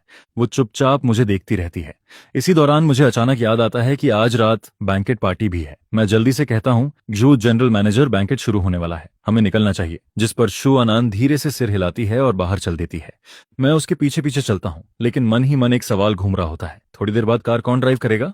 तो आखिर मैं शुआनान की कार चलाकर ले जा रहा हूँ, या फिर मामला आखिर सॉल्व कैसे होने वाला है? एलिवेटर बेसमेंट पार्किंग तक पहुंचता है। जैसे ही मैं बाहर निकलता हूँ, मेरी नजर तुरंत एलिवेटर के पास खड़ी एक काली मर्सिडीज बिजनेस कार पर पड़ती है। ड्राइवर हमें आते हुए देखता है और तुरंत पीछे वाला दरवाजा खोल देता है, जिस पर शुआनान सीधे जाकर कार में बैठ जाती है। मैं वहीं खड़ा रह जाता हूँ और सोचने लगता हूँ कि आखिर मुझे कहाँ बैठना चाहिए। थ्योरी के हिसाब से तो मुझे बॉस के साथ पीछे बैठना चाहिए, ताकि रास्ते में वर्क डिस्कशन हो सके, लेकिन मैं शुआनान के इतने करीब बैठना बिल्कुल नहीं चाहता था। सच में बहुत झंझट थी। शुआनान मुझे वहीं खड़ा देखकर पूछती है, अब वहां खड़े खड़े क्या कर रहे हो? क्या बात है? क्या तुम्हें कार में बैठने के लिए भी मेरा इन्विटेशन चाहिए? यह सुनते ही मैं तुरंत फ्रंट पैसेंजर डोर खोलकर बैठ जाता हूँ, फिर ड्राइवर को शालीनता से ग्रीटिंग देता हूँ। हेलो ब्रदर, मैं चाओ चेन हूँ, चूतों का नया असिस्टेंट। ड्राइवर आदतन पीछे बैठी शुआनान की तरफ देखता है। उसे समझ नहीं आता कि जवाब दे या नहीं, जिस पर शुआनान उसकी नजर महसूस करके सिर उठाती है। कार चलाओ। मुझे क्या देख रहे हो? कोई काम है मुझसे? ड्राइवर समझ जाता है कि उसे कोई खास इंस्ट्रक्शन नहीं मिलने वाली, इसलिए वह मुस्कुराकर मेरी तरफ देखता है। हेलो असिस्टेंट कुयो, मैं शूटोंग का ड्राइवर हूँ।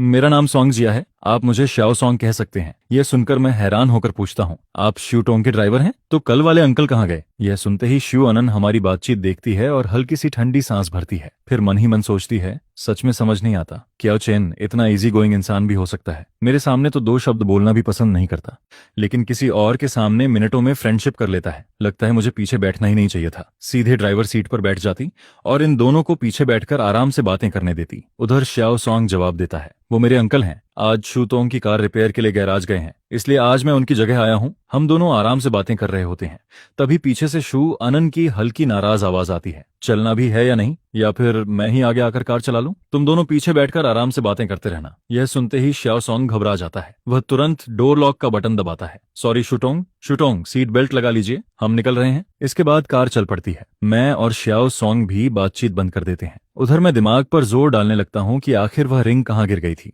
फिर मैं सेक्रेटरी ग्रुप खोलकर फेंक जाएंगे और ये जुन्हाओं को मैसेज करता हूँ, लेकिन दोनों जवाब देते हैं कि उन्हें कुछ नहीं मिला, जिस पर मुझे थोड़ा निराशा होती है। उधर पीछे बैठी शिव आनंद के एंगल से मेरे फोन की स्क्रीन साफ दिखाई दे रही होती है। कुछ देर बाद वह हल्के से खांसती है, जैसे मुझे याद दिला रही हो, असिस्टेंट क्वियो, क्या पहले भी जब बॉस के साथ क्लाइंट से मिलने जाते थे तब भी रास्ते में फोन ही चलाते रहते थे? यह सुनकर मैं तुरंत रुक जाता हूँ और फोन पॉकेट में रख देता हूँ। सॉरी शुटोंग, बस एक मैसेज का रिप्लाई कर रहा था। इसके बाद मैं पूरे रास्ते फोन को दोबारा नहीं देखता। कुछ देर बाद आखिरकार कार होटल पहुंच जाती है। श्याओ सॉन्ग पीछे मुड़कर पूछता है, शुटोंग, क्या मुझे भी अंदर चलना चाहिए? यह सुनकर मैं थोड़ा हैरान हो जाता हूँ, लेकिन शिव आनंद सिर हिलाकर जवाब देती है, जरूरत नहीं शिव सॉन्ग, जाकर लंच कर लो, 2 घंटे बाद वापस आकर हमें पिक कर लेना। कार से उतरने के बाद मैं सहजता से शिव सॉन्ग के साथ कॉन्टैक्ट इन्फॉर्मेशन एक्सचेंज कर लेता हूँ। यह देखकर शिव आनंद का चेहरा तुरंत खराब हो जाता है। फिर वह मन ही मन सोचती है, कियाओ चेन, मैं सच में नाराज होने लगी हूँ। जब मैं फ्रेंड रिक्वेस्ट भेजती हूँ तो तुम इग्नोर कर देते हो, लेकिन किसी और को ऐड करने में 1 सेकंड नहीं लगाते। सच में दिल दुखता है। इसके बाद वह मेरा इंतजार भी नहीं करती, सीधे होटल के अंदर चली जाती है। जब हम प्राइवेट डाइनिंग रूम में पहुंचते हैं तब तक 6 पार्टनर्स वहां मौजूद होते हैं। उनमें से 2 तो अपने बॉयफ्रेंड को भी साथ लाए होते हैं। शिव आनंद कमरे में मौजूद सभी लोगों पर नजर डालती है, फिर मुस्कुराकर कहती हैं, सॉरी एवरीवन, मुझे थोड़ी देर हो गई। जिस पर सामने बैठे लोग तुरंत हंस पड़ते हैं। कोई बात नहीं,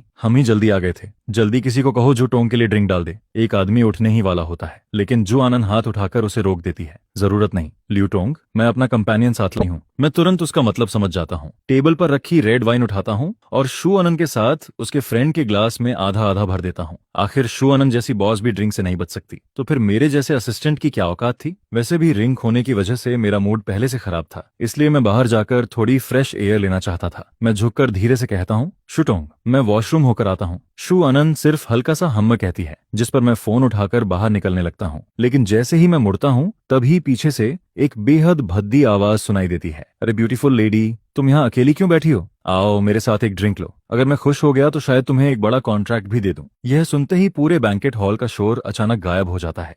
कमरा एकदम शांत हो जाता है। मैं तुरंत पलटकर देखता हूँ, सामने एक मोटा अधेड़ उम्र का आदमी खड़ा होता है। वह बेहद गंदी नजरों से शू आनंद को घूर रहा होता है। यह आदमी पहली बार ऐसे बिजनेस बैंक्वेट में आया होता है। उसे बिल्कुल नहीं पता होता कि उसके सामने बैठी महिला कौन है। वह शू आनंद को किसी सीईओ की छोटी असिस्टेंट समझ लेता है, इसलिए इतनी बेहुदा बातें करने की हिम्मत कर लेता है। यह सुनकर शू आनंद धीरे से अपना वाइन ग्लास नीचे रखती है, फिर बर्फ जैसी ठंडी नजरों से उस आदमी को देखती रहती है। कमरे का माहौल पल भर में जम जाता है। उस आदमी की रीढ़ तक ठंडी पड़ जाती है। वह घबराकर नजरें दूसरी तरफ घुमा लेता है। उसी समय शिव आनंद अपने लाल होंठ खोलकर कुछ बोलने वाली होती है, लेकिन तभी मेरी आवाज सुनाई देती है, शिवटोंग, चेयरमैन आपको बाहर बुला रहे हैं। मैं हर शब्द बेहद साफ और स्पष्ट बोलता हूँ, जिस पर शिव आनंद हैरानी से मेरी तरफ देखती है। फिर उसकी आंखों में हल्की सी मुस्कान उभर आती है। वह तुरंत मेरा इशारा समझ जाती है, फिर खड़ी होकर कहती है, एवरीवन एक्सक्यूज मी। इसके बाद वह उस अधेड़ आदमी पर एक ठंडी नजर डालती है और बाहर निकल जाती है। उधर वह आदमी अब पूरी तरह सफेद पड़ चुका होता है। उसके माथे पर ठंडा पसीना बहने लगता है। वह धम्म से कुर्सी पर बैठ जाता है। खत्म हो गया, इस बार सच में खत्म हो गया। इतने लोगों में से जाकर शू तोंग को ही नाराज कर दिया। हम दोनों रूम से बाहर निकल आते हैं, लेकिन शू आनंद का सीना अब भी गुस्से से तेजी से ऊपर नीचे हो रहा होता है। वह खुद को शांत करने की कोशिश करती है, लेकिन गुस्सा कम नहीं होता। मैं देखता हूं कि उसके हाथों की उंगलियां तक हल्का कांप रही हैं, जिस पर मैं धीरे से उसके कंधे और पीठ पर हाथ रखकर सांत्वना देता हूं। इस बार वह मुझसे दूर नहीं हटती। कुछ देर तक दोनों चुप रहते हैं, फिर वह दबे हुए स्वर में पूछती है, चाओचन, तुम्हारे पास कैंडी है? मैं सिर हिलाता हूँ। पॉकेट से कैंडी निकालते हुए पूछता हूँ, शूटोंग, कौन सी कैंडी चाहिए? मेरे पास सिर्फ मिंट कैंडी है, वैसे उसका टेस्ट बहुत खास नहीं है। शू आनंद झुंझलाकर कहती है, इतनी बातें मत करो, बस दे दो। वह जल्दी से रैपर खोलती है और कैंडी मुंह में डाल लेती है। मिंट की ठंडी खुशबू उसके मुंह में फैल जाती है, जिस पर वह आंखें बंद कर गहरी सांस लेती है। धीरे धीरे उसका मूड शांत होने लगता है और वह फिर से वही काम और रैशनल शुआन बन जाती है।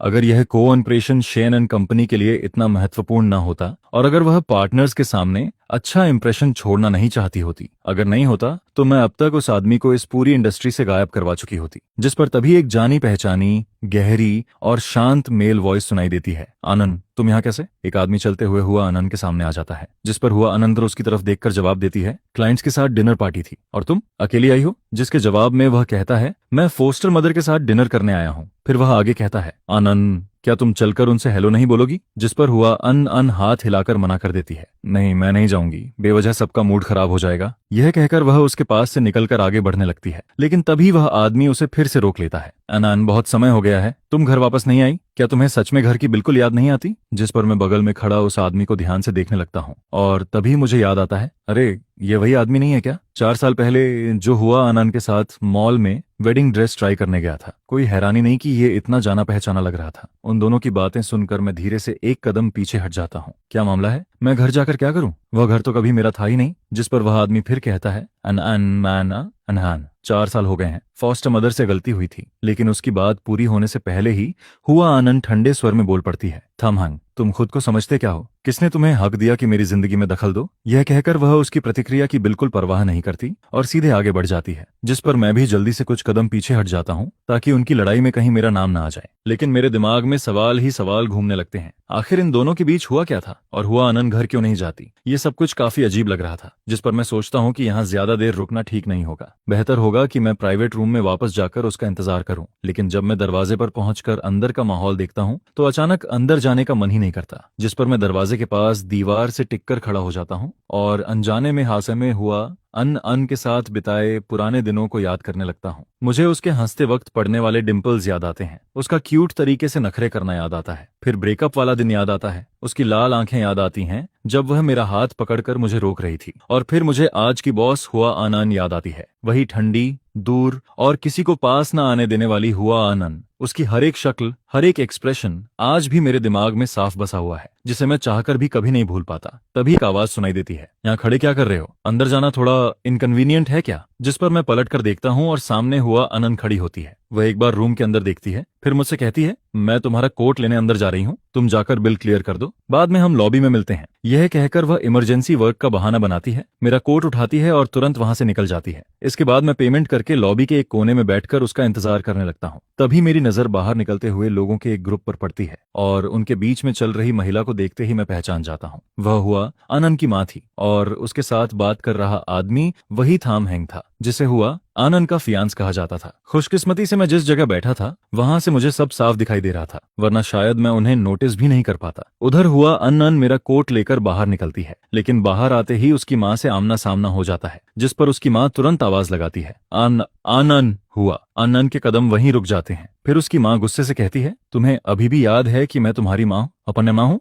देश वापस आ गई लेकिन घर आने की जरूरत तक महसूस नहीं हुई। इतने साल हो गए, तुम्हारा ड्रामा अभी तक खत्म नहीं हुआ? यह सुनकर हुआ आनंद की आंखों में ठंडापन और गहरा हो जाता है। ड्रामा? तो आपकी नजर में पिछले 4 साल सिर्फ मेरा ड्रामा था? लेकिन ठीक है, आप हमेशा से ऐसी ही रही हैं, आपको कभी मेरी परवाह थी ही नहीं। जिस पर उसकी माँ गुस्से से बोलती है, मैं तुम्हारी माँ हूँ हुआ आनंद, मुझसे ऐसे बात करने की हिम्मत कैसे हुई तुम्हारी? जिसके जवाब में हुआ आनंद बिना डरे कहती है, अगर आप मेरी माँ नहीं होती तो आपको लगता है कि मैं सिर्फ घर छोड़कर चली जाती। यह कहकर वह बिना किसी की तरफ देखे आगे बढ़ जाती है, लेकिन तभी उसकी माँ उसके हाथ में पकड़ा कोट देख लेती है, जिस पर वह ऊंची आवाज में चिल्लाती है, हुआ आनंद, वहीं रुक जाओ, अब किस आदमी के साथ घूम रही हो? और हंग को देखकर है तक नहीं कहा, दिन ब दिन तुम्हारी मैनर्स खत्म होती जा रही हैं। जिस पर हुआ आनंद बिना पीछे मुड़े जवाब देती है, इससे आपका कोई लेना देना नहीं है, तो बेहतर होगा कि आप इसमें दखल देना बंद कर दें। यह कहकर वह सीधे होटल से बाहर निकल जाती है, जिस पर थाम हंग उसकी माँ को समझाने की कोशिश करता है, फॉस्टर मदर, आप एन का स्वभाव जानती हैं, उससे नाराज मत होइए। लेकिन उसकी माँ ठंडे स्वर में कहती है, अगर उसे तुम पसंद नहीं हो तो नुकसान उसी का है,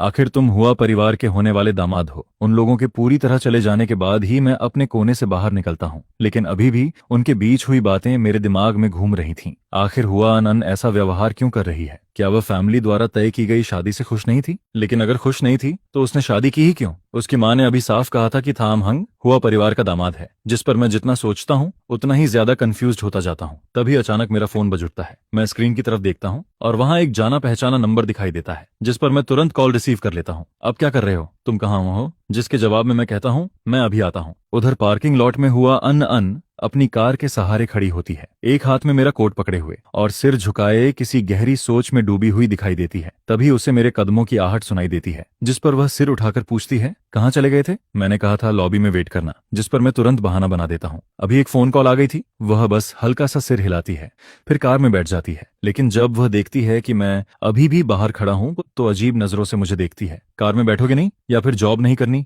जिस पर मैं मजबूरी में कार में बैठ जाता हूँ। इसके बाद कार होटल से निकलकर मेन रोड पर दौड़ने लगती है। तभी टीटोंग पूछता है, हुआ तोंग, कंपनी चलना है या पहले क्यूथन को घर छोड़ना है? जिस पर हुआ अन अन कहती है, पहले इसे घर छोड़ दो। फिर त्यूतोंग मेरी तरफ देखकर पूछता है, थनचे का आपका घर कहाँ है? लेकिन यह सुनते ही हुआ अन अन की भौहें सिकुड़ जाती हैं। ट्यूतोंग, तुमने इसे क्या कहा? थान का? बेचारा ट्यूतोंग तुरंत घबरा जाता है। हुआ तोंग, क्या आप दोनों काफी क्लोज हैं? जिस पर मैं जल्दी से जवाब देता हूँ, मैं सोथू हाईकुआन कम्युनिटी में रहता हूँ, कंपनी के पास ही है। रास्ता पता है? जी पता है। इसके बाद पूरे रास्ते हुआ अन अन आंखें बंद किए बैठी रहती है और एक शब्द भी नहीं बोलती, जबकि मैं लगातार यही सोचता रहता हूँ कि आखिर मेरी रिंग गिरी कहाँ थी। कंपनी इतनी बड़ी है, अगर वह ऑफिस में नहीं गिरी तो उसे ढूंढना लगभग इम्पॉसिबल होगा। कुछ देर बाद टीटोंग कहता है, थान का पहुंच गए। कार कम्युनिटी गेट के सामने रुक जाती है, जिस पर मैं नीचे उतरकर दोनों को गुड बाय कहता हूँ। थैंक्स टियोटोंग। हुआ टोंग, मैं चलता हूँ, कल मिलते हैं। उधर आधी खुली कार विंडो के पीछे बैठी हुआ आन आन चुपचाप मेरी दूर जाती हुई पीठ को देखती रहती है और जब मैं पूरी तरह नजरों से ओझल हो जाता हूँ तब वह टियो टोंग से कार चलाने के लिए कहती है। लेकिन उसके बाद वह अचानक एक और आदेश देती है,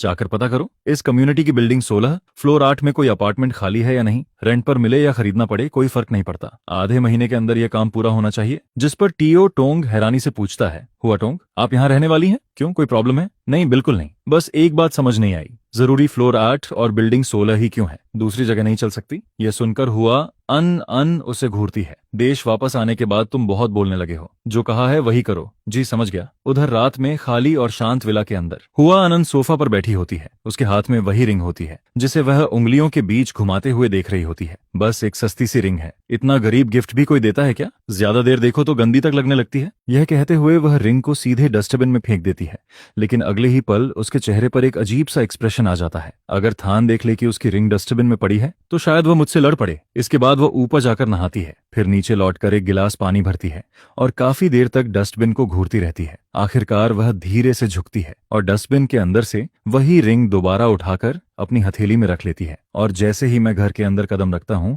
टिया चॉप बिजली की तरह दौड़कर मेरे पास आ जाता है। वह मेरे पैरों के चारों तरफ घूमता है, पूंछ हिलाता है और लगातार मुझसे लिपटने की कोशिश करता है। जिस पर मैं थके हुए अंदाज में अपना कोट दरवाजे के पास लगे हैंगर पर टांगता हूँ, फिर झुककर टिया चॉप को अपनी बाहों में उठा लेता हूँ। सॉरी बेटा, आज फिर देर हो गई। इसके बाद मैं उसके खाने और पानी की तरफ नजर डालता हूँ। सुबह ऑफिस जाने से पहले मैं उसे खाते हुए देख चुका था, तभी चैन से निकला था। फिर मैं उसे गोद में लेकर सोफा पर बैठ जाता हूँ। मैंने घर की बड़ी लाइट नहीं जलाई थी, घर में सिर्फ एक छोटी सेंसर लाइट जल रही थी जिसे मैंने खास तौर पर लगवाया था। मुझे हमेशा डर रहता था कि अगर मैं देर से घर लौटूं तो कहीं टिया चोप अंधेरे में डर न जाए। मैं धीरे धीरे उसके सिर पर हाथ फेरता रहता हूँ, लेकिन दिल में दबा हुआ दर्द अब और नहीं रुक पाता। जिस पर मैं उससे मन की बात करने लगता हूँ। टिया चॉप, अब क्या करूं मैं वो रिंग खो चुका हूँ जो दादी ने मेरे लिए छोड़ी थी। मैं उसे संभाल नहीं पाया, हुआ आनंद को भी संभाल नहीं पाया, यहाँ तक कि माँ की छोड़ी हुई रिंग भी नहीं बचा पाया। मैं सच में बहुत बेकार इंसान हूँ। शायद टिया चोप मेरी उदासी फील कर लेता है, जिस पर वह धीरे से मेरा हाथ चाटने लगता है। मेरा मूड बेहद खराब था, इसलिए मैं बस लगातार उसके सिर पर हाथ फेरता रहता हूँ ताकि खुद को थोड़ा शांत कर सकूं। टिया चॉप, अच्छा हुआ तू मेरे साथ है, वरना मैं भी नहीं जानता कि यह सब कैसे सह पाता। इसके बाद मैं नहाने चला जाता हूँ, लेकिन नहाने के बाद भी मैं उसे घुमाने ले जाना नहीं भूलता। हम दोनों नीचे आते हैं और मैं पास की कन्वीनियंस स्टोर में चला जाता हूँ, जिस पर मैं दुकान वाले से कहता हूँ, एक कैन लेमन ड्रिंक देना। मैं पेमेंट करने के लिए कोड स्कैन करने ही वाला होता हूँ, लेकिन कुछ सेकंड चुप रहने के बाद फिर बोलता हूँ, एक मिनट कैंडी भी दे दीजिए। थैंक यू, आपको तकलीफ दी। दुकान से बाहर निकलने के बाद मैं ड्रिंक पॉकेट में रख लेता हूँ और डॉग लीश अपनी कलाई पर लपेट लेता हूँ।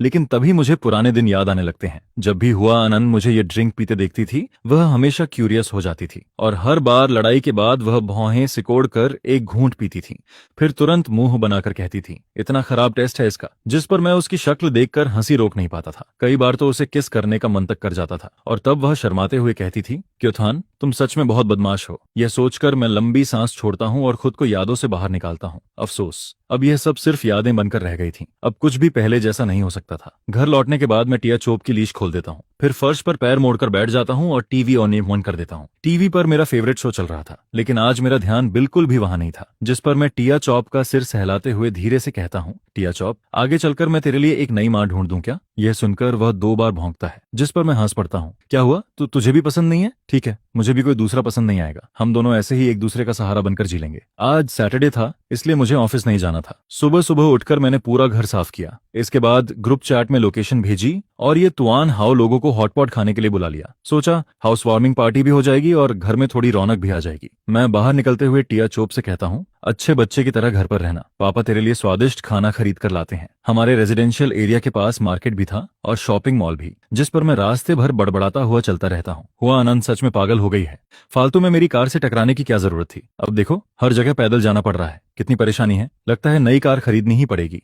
यह कहते हुए मैं ढेर सारे सामान के बैग्स उठाकर वापस घर पहुंचता हूँ, लेकिन जैसे ही सिर उठाकर दरवाजे की तरफ देखता हूँ मैं एकदम रुक जाता हूँ। वहां करीब 30 साल की एक महिला खड़ी थी और उसके पैरों के पास एक बड़ा कार्टन बॉक्स रखा हुआ था, जिस पर मैं हैरानी से बोल पड़ता हूँ, अरे मैन घूवी, आप यहाँ क्या कर रही हैं? मैन घूवी मेरे हाथों से कुछ बैग्स ले लेती है और मुस्कुराकर कहती है, कल मैं होम टाउन गई थी, छोटी मौसी ने कहा था कि तुम्हारे लिए कुछ सामान लेकर आऊं। आज फुर्सत थी तो सीधा ले आई। जिस पर मैं फिंगरप्रिंट से दरवाजा खोलता हूं और कहता हूं, अंदर आइए। शू कैबिनेट में डिस्पोजेबल स्लीपर्स रखे हैं। मैन घूवी बॉक्स लेकर अंदर चली जाती है, लेकिन जैसे ही वह शू कैबिनेट खोलती है उसे एक महिला की इंडोर स्लीपर्स दिखाई देती हैं, जिस पर वह हैरान होकर पूछती है, यहाँ तो विमेन स्लीपर्स भी हैं, मैं इन्हें पहन लूं? मैं तुरंत मना कर देता हूँ, नहीं उन्हें मत छूना, वरना टिया चोप फिर आपको काटने दौड़ पड़ेगा। अरे बाप रे! और जैसे ही उसकी आवाज खत्म होती है टिया चोप कमरे से भागता हुआ बाहर आ जाता है, जिस पर मैन घूवी तुरंत घबरा जाती है। क्यूथान, अपने कुत्ते को संभालो, इतने साल हो गए फिर भी ये मुझे देखकर ऐसा रिएक्ट करता है। मैं कितनी बार कह चुकी हूँ कि मैं इसकी भाभी नहीं तुम्हारी कजन हूँ। उधर मैं किचन में सामान रखते हुए हंस पड़ता हूँ। टिया चोप इधर आओ, काटना नहीं है, गुड बॉय। सच कहें तो मैन घूवी एक फिटनेस कोच थी, लेकिन एक पेट डॉग से इतना डरना वाकई मजेदार लगता था। हालांकि उसकी भी अपनी वजह थी। 3 साल पहले नाना जी के फ्यूनरल में उसने मेरे कजन को बस हल्का सा धक्का दिया था और टिया चोप ने उसे सीधा काट लिया था, जिसकी वजह से उसे रैबिस इंजेक्शन तक लगवाना पड़ा था।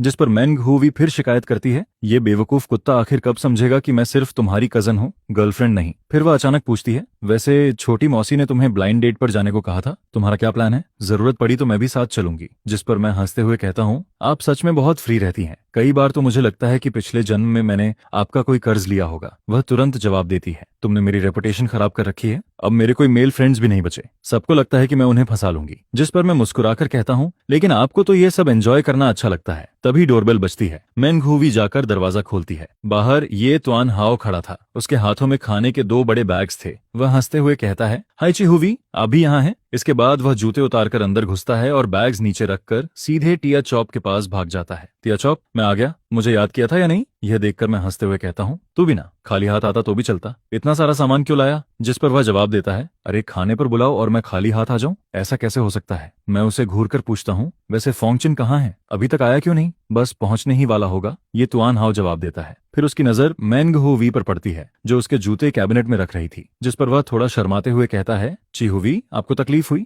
आपको मेरे जूते रखने की क्या जरूरत थी? वह मुस्कुराकर जवाब देती है, कोई बात नहीं, मैं वैसे भी किचन में नाइफ धोने जा रही हूँ, तुम लोग बातें करो। इसके बाद ये तुआन हाओ की नजरें लगातार उसके पीछे जाती रहती हैं, जिस पर मैं उसे कोहनी मारकर कहता हूँ, अगर पसंद है तो जाकर कन्फेस कर दे। वैसे भी उसका कोई बॉयफ्रेंड नहीं है। लेकिन वह तुरंत सिर हिला देता है, नहीं छोड़ो, मुझ में कॉन्फिडेंस नहीं है, मुझे डर लगता है कि कहीं रिजेक्ट न कर दे। यह सुनकर मैं उसे अविश्वास से देखने लगता हूँ। तू और कॉन्फिडेंस की कमी? तुआन हाओ, मजाक मत कर। जो रोज मुझे बेकार के वीडियोस भेजता रहता है वह आज शर्म की बातें कर रहा है। मेरी बात सुनते ही वह नजरें चुराने लगता है। कुछ देर बाद फोंगचिन भी अपनी गर्लफ्रेंड के साथ पहुंच जाता है और अंदर आते ही हंसते हुए कहता है, नया घर हो और केक न हो, ऐसा कैसे हो सकता है? नई जगह पर हर दिन तुम्हारी जिंदगी मीठी बनी रहे। जिस पर मैं मुस्कुराकर कहता हूँ, थैंक यू, सब लोग बैठ जाओ। पूरा घर हंसी और शोर से भर जाता है। जब केक काटने का समय आता है तो ये तुआन हाओ अपना फोन निकाल लेता है। आओ आओ, पहले एक ग्रुप फोटो लेते हैं, फिर केक काटेंगे। सब लोग साथ खड़े हो जाते हैं। 3, 2, 1, क्लिक। उसी समय दूसरी तरफ हुआ अनंत स्विमिंग करके बाहर निकलती है। वह अपना फोन उठाती है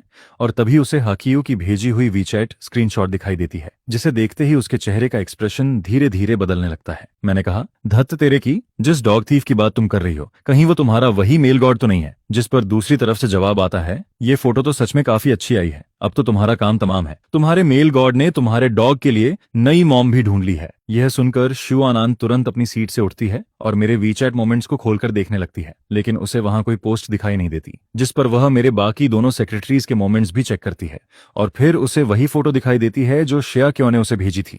इसके बाद शू आनान तुरंत अपनी दोस्त को कॉल लगाती है और पूछती है, ये फोटो कहाँ से मिली? जिसके जवाब में सामने से आवाज आती है कि आओ चेन के वीचैट मोमेंट्स से। इतना सुनते ही कॉल कट जाती है, जिस पर शिया किया गुस्से में दांत पीसते हुए कहती है, बहुत बढ़िया मेल गॉड, तुम्हारी हिम्मत तो दिन ब दिन बढ़ती जा रही है। वीचैट मोमेंट्स में भी मुझे ब्लॉक करने की हिम्मत कर ली। मेरा डॉग चुराना ही काफी नहीं था, अब उसे दूसरी औरत के साथ फोटो खिंचवाने भी ले गए। बस तुम इंतजार करो। इसके बाद शुआनान फिर एक और कॉल मिलाती है। उधर अपार्टमेंट में मेंग यूवेई मेरी मदद करके सफाई खत्म कर चुकी होती है और जाने की तैयारी कर रही होती है, लेकिन जैसे ही वह दरवाजा खोलती है, बाहर एक पुलिस ऑफिसर खड़ा दिखाई देता है, जिसे देखकर वह एक पल के लिए सन्न रह जाती है। जिस पर मेंग यूवेई पूछती है, हेलो, आप किससे मिलना चाहते हैं? पुलिस ऑफिसर जवाब देता है, हेलो, क्या चियो चेन यहाँ रहते हैं? मैं आगे बढ़कर कहता हूँ, हेलो, मैं ही चियो चेन हूँ, बताइए क्या बात है? जिस पर पुलिस ऑफिसर अपना आईडी कार्ड दिखाते हुए कहता है, हमें एक शिकायत मिली है, किसी ने रिपोर्ट की है कि आपने उसका डॉग चुरा लिया है, इसलिए आपको हमारे साथ पुलिस स्टेशन चलकर बयान देना होगा। यह सुनते ही मुझे समझ आ जाता है कि अब मुझे पुलिस स्टेशन जाना ही पड़ेगा। उसी वक्त मेंग यूवेई हैरान होकर मेरी तरफ देखती है और कहती है, ब्रदर चेन, तुमने डॉग कब चुराया? मुझे तो कुछ पता ही नहीं। ये डॉग तो तुम्हारा अपना नहीं है क्या? लेकिन मैं उसकी बातों को नजरअंदाज करते हुए पुलिस ऑफिसर से पूछता हूँ, ऑफिसर, क्या मैं पूछ सकता हूँ कि शिकायत करने वाली का सरनेम शू है क्या? जिस पर पुलिस ऑफिसर शांत स्वर में कहता है, माफ कीजिए, हम शिकायतकर्ता की जानकारी नहीं बता सकते। मैं सिर हिलाकर कहता हूँ, ठीक है, मैं समझ गया। क्या आप मुझे थोड़ा समय दे सकते हैं ताकि मैं तैयारी करके आपके साथ चल सकूं? जिस पर वे लोग हामी भर देते हैं। इसके बाद मेंग यूवेई आगे बढ़कर कहती है, ऑफिसर, ये डॉग मेरे भाई ने कई सालों से पाला है। सिर्फ इसलिए कि किसी का डॉग खो गया वो इसे चोर नहीं बना सकता। आप लोग पहले जाइए, मैं इसके साथ गवाह के तौर पर आ जाऊंगी। जिस पर पुलिस वाले कहते हैं, ठीक है, लेकिन डॉग को भी साथ लेकर आइए। दरवाजा बंद होने के बाद मेंग यूवेई मेरी तरफ मुड़कर पूछती है, क्या तुम्हारी एक्स गर्लफ्रेंड ने पुलिस बुलाई है? मैं जवाब देता हूँ, लगता तो यही है। जिस पर वह फिर पूछती है, लेकिन ये डॉग तो तुम कॉलेज के समय से पाल रहे हो ना, फिर तुम्हारी एक्स गर्लफ्रेंड क्यों कह रही है कि तुमने उसका डॉग चुराया है? मैं धीरे से कहता हूँ, क्योंकि हम दोनों ने इसे साथ में पाला था। डॉग खरीदने के पैसे उसी ने दिए थे। यह सुनकर मेंग यूवेई मेरे पीछे पीछे चलते हुए पूछती है, तो ब्रेकअप के बाद तुम डॉग को साथ ले गए और उसे पता भी नहीं चला? जिस पर मैं हंसकर कहता हूँ, तुमने अभी नहीं सुना, मैंने डॉग चुराया था। यह सुनकर मेंग यूवेई पूरी तरह स्पीलेस हो जाती है। फिर वह मुझे दिलासा देते हुए कहती है, कोई बात नहीं, अगर उसे डॉग चाहिए तो वापस दे देना। ज्यादा से ज्यादा क्या होगा, मैं तुम्हारे लिए दूसरा डॉग खरीद दूंगी। लेकिन मैं कुछ नहीं कहता और डॉग को गोद में लेकर एलिवेटर की तरफ बढ़ जाता हूँ। कार में बैठने के बाद मैं लगातार खिड़की के बाहर देखता रहता हूँ। जिस पर मेंग यूवेई उत्सुक होकर पूछती है, ब्रदर चेन, क्या तुम्हारा अपनी एक्स गर्लफ्रेंड से अभी भी कांटेक्ट है? मैं जवाब देता हूँ, कह सकते हैं कि है भी और नहीं भी। जिस पर वह हैरानी से कहती है, ये कैसा जवाब हुआ, है तो है, नहीं तो नहीं। मैं बेबस होकर कहता हूँ, क्योंकि वो अभी मेरी बॉस है। यह सुनते ही मेंग यूवेई जोर से बोल पड़ती है, व्हाट? तो उसने जानबूझकर तुम्हें परेशान करने के लिए पुलिस बुलाई है? मैं खिड़की के बाहर देखते हुए सोचता हूँ, मैं भी जानना चाहता हूँ कि आखिर शुआन के दिमाग में चल क्या रहा है। कुछ देर बाद कार पुलिस स्टेशन के बाहर रुकती है, जहां मैं दूर से ही उस महिला को स्टेशन के सामने खड़े हुए देख लेता हूँ। उसे देखकर मेयो योवेई धीरे से कहती है, क्या वो वही है? सच में बहुत खूबसूरत है, लेकिन इतनी निर्दयी क्यों है? मैं सिर हिलाकर कहता हूँ, हाँ हाँ वही है। फिर मैं कहता हूँ, सिस्टर यूवेई, आप वापस चली जाइए, बाकी सब मैं संभाल लूंगा। क्योंकि शुआनान मेंग यूवेई को नहीं जानती, लेकिन मेरे लिए उसका पॉजिटिवनेस हमेशा बहुत ज्यादा रहा है। इसलिए मुझे डर था कि कहीं वह मेंग यूवेई को देखकर और नाराज न हो जाए। लेकिन मेंग यूवेई तुरंत मना कर देती है, ऐसा कैसे हो सकता है? मैं तुम्हें यहाँ अकेला छोड़कर नहीं जा सकती। अगर मेरे पेरेंट्स को पता चला तो वो मुझे अच्छी तरह डांटेंगे। जैसे ही मैं कार से उतरता हूँ, मेरी गोद में बैठा लाइटनिंग कुछ फील कर लेता है और बेचैन होकर उछलने लगता है। जिस पर मैं झुंझलाकर कहता हूँ, अभी तो तूने उसे देखा भी नहीं और इतना एक्साइटेड हो गया? लाइटनिंग, तू सच में बड़ा बेवफा निकला। थोड़ी देर बाद तू अपनी मॉम के पास वापस चला जाएगा, फिर शायद कभी अपने डैड से नहीं मिल पाएगा। जब मैं और मेंग यूवेई अंदर पहुंचते हैं, तब शुआनान हमें देखते ही ठंडी हंसी हंसती है और सीधे पुलिस स्टेशन के अंदर चली जाती है। अंदर एक लॉयर पहले से उसके बगल में खड़ा होता है। मैं कुछ बोल पाता उससे पहले मेंग यूवेई का फोन बज उठता है। कॉल खत्म होने के बाद मैं उससे कहता हूँ, आप काम पर जाइए, मैं बाद में टैक्सी लेकर घर चला जाऊंगा। हालांकि मेंग यूवेई जाना नहीं चाहती थी, लेकिन उसके पास एक जरूरी क्लाइंट था जिसे ज्यादा देर इंतजार नहीं कराया जा सकता था। जिस पर वह कहती है, ठीक है, लेकिन कुछ भी हो तो मुझे तुरंत कॉल करना। मैं मुस्कुराकर कहता हूँ, आप इतनी चिंता मत कीजिए, जल्दी जाइए, मैं यहाँ ठीक हूँ। लेकिन शुआनान की नजरों में यह सब कुछ और ही दिखाई दे रहा था। उसे सिर्फ इतना दिख रहा था कि मैं किसी दूसरी महिला के साथ काफी करीब हूँ, और यही बात उसके दिल को बुरी तरह चुभ रही थी। इसके बाद शुआनान अपने लॉयर की तरफ नजर घुमाती है, जिस पर लॉयर फाइलों का एक बड़ा ढेर मेरे सामने रख देता है। मिस्टर क्वियो, ये 6 साल पहले शू मैडम द्वारा डॉग खरीदने की रसीद है। साथ ही डॉग के गायब होने से पहले के सभी रजिस्ट्रेशन डॉक्यूमेंट्स भी मौजूद हैं। मैं लाइटनिंग के सिर पर हाथ फेरते हुए पूछता हूँ, क्या आपके पास कोई ऐसा सबूत है जो साबित करे कि ये डॉग उसी का है? इस ब्रीड के सारे डॉग्स लगभग एक जैसे दिखते हैं। जिस पर लॉयर तुरंत कहता है, डॉग के आगे वाले दाहिने पंजे पर बर्न का एक निशान है। आप चाहें तो अभी चेक कर सकते हैं। यह सुनकर पुलिस वाले भी डॉग के पंजे की जांच करते हैं, लेकिन मैं डॉग को टेबल पर रखते हुए कह देता हूँ, देखने की जरूरत नहीं है, डॉग उसी का है, लेकिन मैंने इसे चुराया नहीं है। उस समय हम रिलेशनशिप में थे। डॉग भले ही उसने खरीदा था, लेकिन इसे हम दोनों ने मिलकर पाला था, इसलिए मेरा इसे साथ ले जाना चोरी नहीं कहलाता। असल में शिवान आन को कभी पता ही नहीं चला कि 4 साल पहले मैं वापस अपार्टमेंट आया था। उस समय वह ब्रेकअप के दर्द में पूरी तरह डूबी हुई थी। ऊपर से डॉग भी गायब हो गया था, इसलिए वह सिर्फ डॉग को ढूंढने में लगी रही और उसे कभी यह ख्याल नहीं आया कि मैं वापस लौट चुका था। कुछ देर चुप रहने के बाद एक पुलिस ऑफिसर बोलता है, मिस्टर क्यों, डॉग को शू मैडम ने खरीदा था। सिविल लॉ के अनुसार डॉग उन्हीं को वापस किया जाना चाहिए। मैं बिना कुछ कहे सिर हिला देता हूँ, जिस पर शुआन आन के होंठों पर हल्की सी मुस्कान आ जाती है। फिर वह टेबल पर उंगलियां थपथपाते हुए कहती है, लाइटनिंग, इधर आओ, मॉम के पास आओ। जो डॉग अभी तक मेरे आसपास घूम रहा था, वह तुरंत दौड़कर शुआन आन की गोद में चला जाता है। यह देखकर मैं बड़बड़ाता हूँ, सच में बड़ा बेवफा डॉग है, इतने साल पाला और एक पल में मुझे छोड़ दिया। इसके बाद मैं अपनी सीट से उठकर पूछता हूँ, तो क्या अब मैं जा सकता हूँ? जिस पर पुलिस ऑफिसर एक कागज आगे बढ़ाते हुए कहता है, पहले यहाँ साइन कर दीजिए। शुआन आन भी लॉयर को इशारा करती है कि बाकी फॉर्मेलिटीज पूरी कर दी जाएं, और फिर मैं डॉग की तरफ एक बार भी देखे बिना वहां से जाने के लिए मुड़ जाता हूँ। जिस पर शुआन आन डॉग को गोद में लिए खड़ी होती है, लेकिन टिया चोप भी उठकर मेरे पीछे आने लगता है। फिर वह मेरी तरफ हाथ बढ़ाते हुए कहती है, रुको, पहले मेरा सामान वापस करो। मैं अपने कदम रोकता हूँ और हैरानी से उसकी तरफ मुड़कर पूछता हूँ, कौन सा सामान? क्या तुम्हें डॉग नहीं चाहिए था? डॉग तो मैंने वापस कर दिया, बाकी तुम्हारा क्या लिया है मैंने? जिस पर शुआन आन अपने लाल होंठ भींचते हुए कहती है, डॉग लीश और उसके ऊपर लगा पेंडेंट भी, वो हमने साथ में बनाया था। क्या तुम उसे भी वापस नहीं करना चाहते? मैं थोड़ा असहाय होकर कहता हूँ, मैं भेज दूंगा तुम्हें, इतनी जल्दी किस बात की है? लेकिन वह तुरंत जवाब देती है, उसकी जरूरत नहीं है, मैं तुम्हारे साथ चलकर खुद ले लेती हूँ। यह कहकर वह डॉग को गोद में लिए मेरे आगे आगे चल देती है, जिस पर मेरे पास उसके पीछे जाने के अलावा कोई और रास्ता नहीं बचता। बाहर पहुंचने के बाद भी मैं उसकी कार में नहीं बैठता और खुद टैक्सी लेकर अपार्टमेंट वापस आ जाता हूँ। लेकिन जब मैं बिल्डिंग के नीचे पहुंचता हूँ, तब देखता हूँ कि शुआन आन पहले से ही फ्लावर बेड के पास खड़ी होती है। वहीं टिया चोप उसके पैरों के आसपास गोल गोल घूम रहा होता है। मैं उसे इग्नोर करके सीधे हॉलवे में चला जाता हूँ और एलिवेटर का इंतजार करने लगता हूँ, जिस पर शुआन आन भी चुपचाप मेरे पीछे अंदर आ जाती है। एलिवेटर ऊपर जाने लगता है, लेकिन पूरे रास्ते हम दोनों में से कोई भी एक दूसरे से कुछ नहीं कहता। जब मैं डोर के सामने पहुंचकर फिंगरप्रिंट से लॉक खोलने वाला होता हूँ, तभी पीछे से उसकी आवाज सुनाई देती है, 4 साल पहले जब तुम अपार्टमेंट वापस आए थे, क्या तब तुम मुझसे पैचअप करना चाहते थे?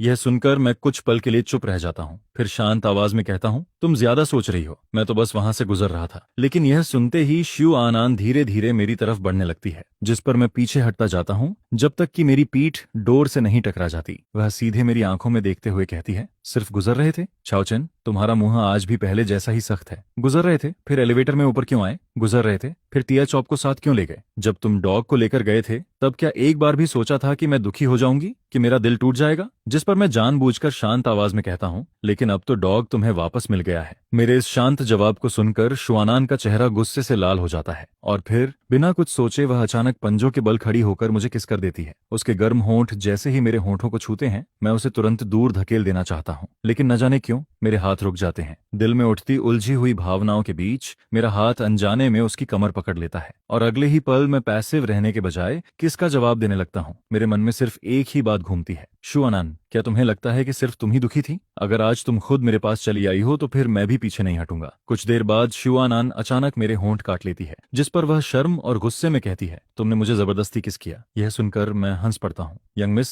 जरा ठीक से याद करो, शुरुआत आखिर किसने की थी? इसके बाद मैं उसे हल्का सा पीछे करता हूँ, डोर खोलता हूँ और सीधे अंदर चला जाता हूँ। मैं यह तक नहीं देखता कि वह बाहर खड़ी है या नहीं। अंदर जाते ही डोर जोर से बंद कर देता हूँ, जिस पर शुआन आन बाहर खड़ी रह जाती है। कुछ सेकंड तक वह वहीं खड़ी मुझे देखती रहती है, फिर गुस्से में पैर पटकते हुए कहती है, चाओचन, तुम सच में बहुत बुरे हो, अब मैं तुम्हें बिल्कुल पसंद नहीं करती। वहीं बगल में खड़ा टिया चॉप अपने पंजों से डोर खुरचने लगता है, जिस पर शुआन आन धीरे से उसके सिर पर हाथ फेरती है, लेकिन कुछ नहीं कहती। कुछ देर बाद डोर दोबारा खुलता है। मेरे हाथों में 2 बड़े बैग्स होते हैं। मैं उन्हें उसकी तरफ बढ़ाते हुए कहता हूँ, जो सामान चाहिए था सब इसमें है, फूड भी है, टॉयज भी हैं। मुझे पता है कि तुम्हारे पास नया सब कुछ खरीदने के लिए पैसे हैं, लेकिन इन चीजों की इसे आदत पड़ चुकी है। जब ये नए घर का आदी हो जाए तब चाहो तो बदल देना। और ये वो क्लॉथ्स हैं जो तुमने मुझे दिए थे, इन्हें भी धोकर रख दिया है। मैं कुछ पल रुककर आगे कहता हूँ, शू प्रेसिडेंट, सामान थोड़ा ज्यादा है, अगर चाहो तो ड्राइवर को बुला लो, अकेले शायद उठा नहीं पाओगी। यह कहते वक्त मेरी आवाज खुद ब खुद भारी हो जाती है। उधर शुआन आन भी अंदर से टूट रही होती है। असल में वह खुद भी नहीं समझ पा रही थी कि आखिर वह किस बात से लड़ रही थी। उसे शुरू से पता था कि डॉग उसी का है,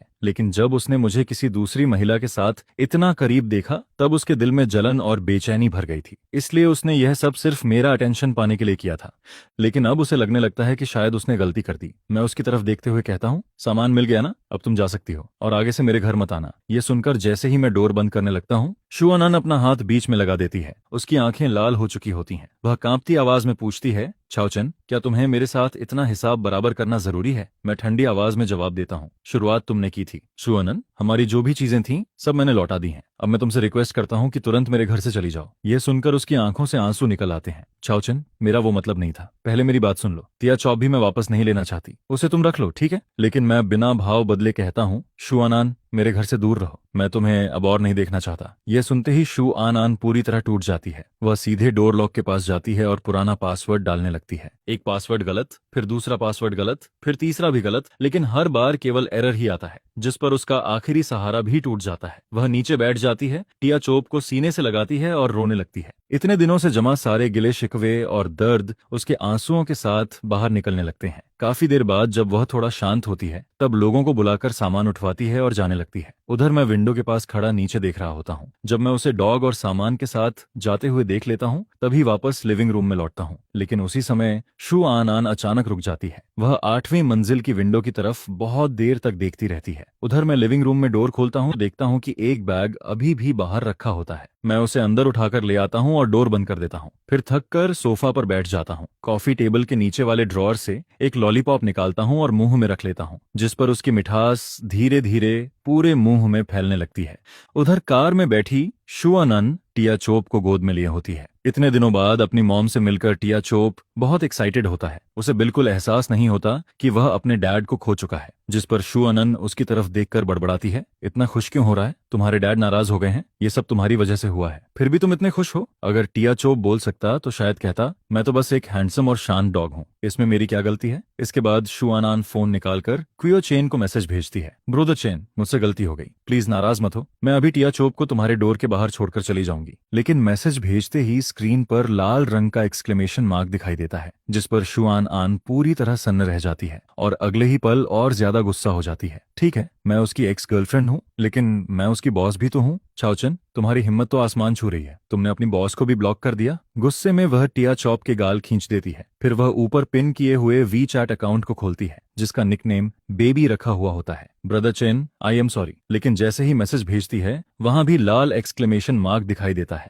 जिस पर शुआनन को ऐसा महसूस होता है जैसे उसका पूरा आसमान टूटकर गिर गया हो। उधर driver Xiao Song rear view mirror से यह सब देख रहा होता है। वह हैरानी से पूछ बैठता है, शू प्रेसिडेंट, ये डॉग तो ब्रदर चेन के मोमेंट्स में था ना, फिर ये आपके पास कैसे आ गया? कहीं आपने ब्रदर चेन का डॉग चुरा तो नहीं लिया? जिस पर शुआनन गुस्से से उसे घूरती है, चुप रहो, तुम इतना क्यों बोलते हो? बेचारा श्याओ सॉन्ग बिना वजह डांट खा जाता है। उधर शुआनन के मन में बार बार वही बातें घूम रही होती हैं। उसने मुझसे ब्रेकअप किया और एक एक्सप्लेनेशन तक नहीं दिया, फिर चुपके से अपार्टमेंट वापस आया, डॉग भी ले गया और अब किसी दूसरी औरत के साथ इतना करीब हो गया। क्या चेन, तुम सबसे ज्यादा नफरत करने लायक इंसान हो। मैं तुमसे सबसे ज्यादा नफरत करती हूँ, लेकिन उस नफरत के पीछे कितना प्यार छिपा था, शायद वह खुद भी नहीं समझ पा रही थी। वहीं मेरी तरफ पुलिस स्टेशन से टिया चोप को वापस करने और शुआनन को ब्लॉक करने के बाद घर अचानक बहुत खाली खाली लगने लगता है। अब न टिया चोप मेरे आसपास घूमता है और न कोई शरारत करता है। पूरा घर पहले से कहीं ज्यादा शांत हो चुका होता है। टिया चोप के जाने के बाद मैं लगातार कई रातों तक सो नहीं पाता था। फिर मंडे को मैं हमेशा की तरह ऑफिस पहुंचता हूँ, हाथ में वीकली स्केड्यूल रिपोर्ट लिए बिना किसी एक्सप्रेशन के प्रेसिडेंट ऑफिस में जाता हूँ। शू प्रेसिडेंट, यह इस हफ्ते का स्केड्यूल है, अगर और कोई काम नहीं है तो मैं बाहर जाऊँ? कुछ पल रुककर मैं आगे कहता हूँ, और हाँ, बाद में मुझे वीचैट से अनब्लॉक कर दीजिए।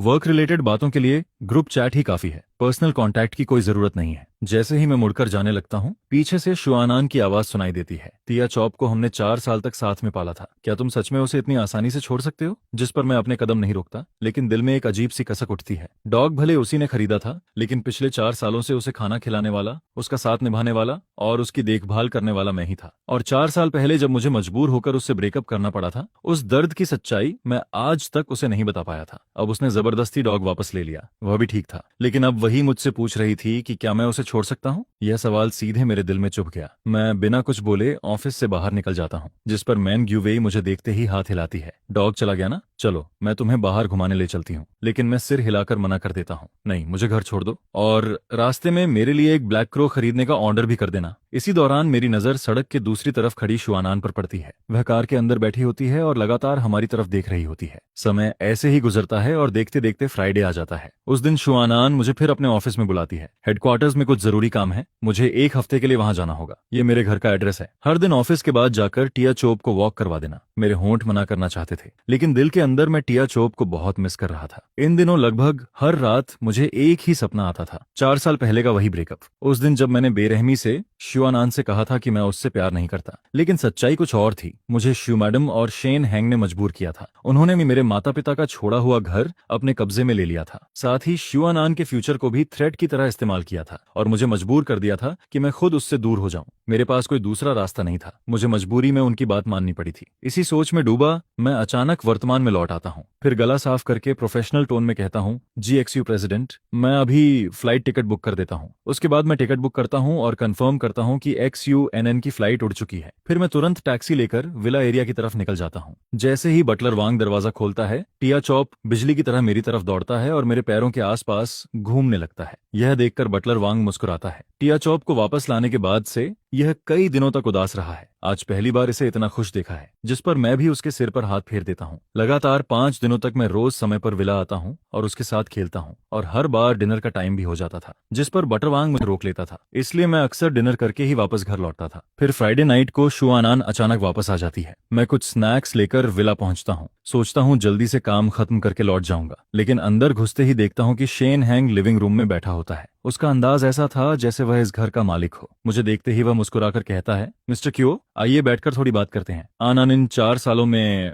लेकिन मैं उसकी बात बीच में ही काट देता हूँ। जरूरत नहीं है, मैं सिर्फ डॉग को खाना खिलाने आया हूँ, काम खत्म होते ही चला जाऊंगा। यह कहकर मैं जानबूझकर टिया चॉप से भी दूरी बनाता हूँ और सीधे बाहर निकलने लगता हूँ। लेकिन तभी मुझे याद आता है कि कल टिया चॉप का वैक्सीनेशन है, इसलिए मैं वापस मुड़ता हूँ। लेकिन तभी देखता हूँ कि शेन हैंग डॉग को लेकर लेक के किनारे जा रहा होता है। टिया चॉप का जन्म से ही पानी से डरता था। यह देखकर मुझे अजीब सा शक होता है, जिस पर मैं चुपचाप उसके पीछे चल देता हूँ, और अगले ही पल मेरी आंखों के सामने एक ऐसा सीन आता है जिसने मेरा खून खौला दिया। शेन हैंग जानबूझकर लापरवाही का नाटक करता है और सीधे टिया चॉप को बर्फ जैसे ठंडे लेक में धक्का दे देता है। अप्रैल का पानी हड्डियां जमा देने वाला ठंडा था। मैं एक पल भी नहीं सोचता, तुरंत अपना कोट फेंकता हूँ और लेक में छलांग लगा देता हूँ। कुछ सेकंड बाद मैं कांपते हुए टिया चॉप को अपनी बाहों में लेकर बाहर निकलता हूँ। जैसे ही किनारे पहुंचता हूँ, मेरा गुस्सा फट पड़ता है। मैं मुट्ठी बांधकर सीधे शेन हैंग के चेहरे पर पंच मार देता हूँ। 4 साल पहले तुम लोगों ने मुझे एनआन से दूर कर दिया, और अब एक डॉग तक को नहीं छोड़ रहे। शेन हैंग भी पलटकर अटैक करना चाहता है, लेकिन मैं उसकी कलाई पकड़ लेता हूँ। मुझे उससे बहस करने की फुर्सत नहीं थी, क्योंकि टिया चोप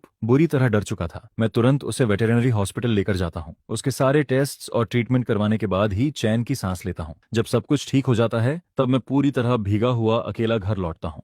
घर पहुंचकर मैं कोल्ड मेडिसिन ढूंढता हूँ, लेकिन पूरा घर छानने के बाद भी कुछ नहीं मिलता। आखिरकार मुझे डिलीवरी ऑर्डर करनी पड़ती है। कुछ देर बाद डोरबेल बजती है। मैं डोर खोलता हूँ, लेकिन बाहर डिलीवरी बॉय नहीं बल्कि शुआनान खड़ी होती है। वह बिना कुछ कहे अपना हाथ मेरे माथे पर रखती है, फिर गुस्से भरे स्वर में कहती है, लेक में कूदने से पहले प्रॉपर्टी मैनेजर को नहीं बुला सकते थे? हर बार हीरो बनने की क्या जरूरत होती है? मेरा शरीर पहले से ही खराब था, इसलिए मेरा बहस करने का बिल्कुल मन नहीं था। मैं थके हुए स्वर में कहता हूँ, डॉग तुम्हारा था, मैंने उसे बचाया, फिर भी तुम नाराज हो? ये कैसी लॉजिक है? लेकिन वह मेरी बात इग्नोर करके सीधे अंदर चली जाती है। फिर उसकी नजर शू कैबिनेट में रखी विमेन्स स्लीपर्स पर पड़ती है, जिस पर वह कुछ पल रुक जाती है। फिर धीरे से पूछती है, तुम्हारी गर्लफ्रेंड की है? मैं सफाई देना चाहता था, लेकिन उससे पहले ही वह मेरी चुप्पी को स्वीकारोक्ति समझ लेती है। हालांकि मेरी हालत देखकर वह आगे कुछ नहीं पूछती। इसके बजाय वह अपने साथ लाई मेडिसिन बॉक्स निकालती है और मेरी आंखों के सामने मुझे दवा खाने पर मजबूर कर देती है। इसके बाद वह मेरे बगल में बैठती है और धीरे से कहती है, विला की सारी CCTV फुटेज मैंने देख ली है। यह सुनकर मैं ठंडी हंसी हंस देता हूँ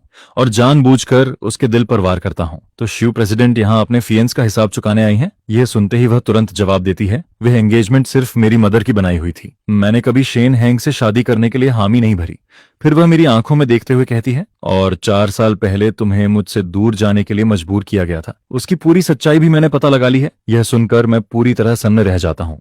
लेकिन अगले ही पल वह अचानक मेरे करीब आ जाती है और मेरे होंठ पर हल्का सा काट लेती है। स्थिति से बचने के लिए मैं तुरंत मैन ग्यूवेई को कॉल लगा देता हूँ। दी, मुझे बुखार है, क्या आप आकर मेरी देखभाल कर सकती हैं? यह सुनते ही श्यू आन आन का चेहरा तुरंत बदल जाता है। उसकी आंखों में जलन साफ दिखाई देने लगती है। जब वह देखती है कि मैं उसकी तरफ देखना तक नहीं चाहता, तो आखिरकार वहां से जाने का फैसला करती है। लेकिन एलिवेटर के पास उसकी मुलाकात मेंग यूवेई से हो जाती है। मेंग यूवेई उसे इग्नोर करके सीधे अंदर चली जाती है और बड़बड़ाती रहती है, फिर से बुखार हो गया, जरूर रात को फिर चादर लात मारकर सोया होगा। यह सुनकर शू अन अन के दिल में और ज्यादा दर्द भर जाता है। उधर विला वापस लौटने के बाद वह अकेले बैठकर ड्रिंक करने लगती है। इसी दौरान शू मैडम का फोन आता है। वह पहले की तरह फिर शेन हैंग से शादी करने का दबाव बनाने लगती है, जिस पर शू आन आन गुस्से में जवाब देती है, 4 साल पहले आपने इनहेरिटेंस का इस्तेमाल करके उसे मुझसे दूर किया था। अब मेरी शादी के फैसले में दखल देने का कोई हक नहीं है, और शेन हैंग ने टिया चॉप के साथ जो किया है उसे मैं बिल्कुल नहीं छोड़ूंगी। उधर मैं सोफा पर बैठकर टीवी देख रहा होता हूँ,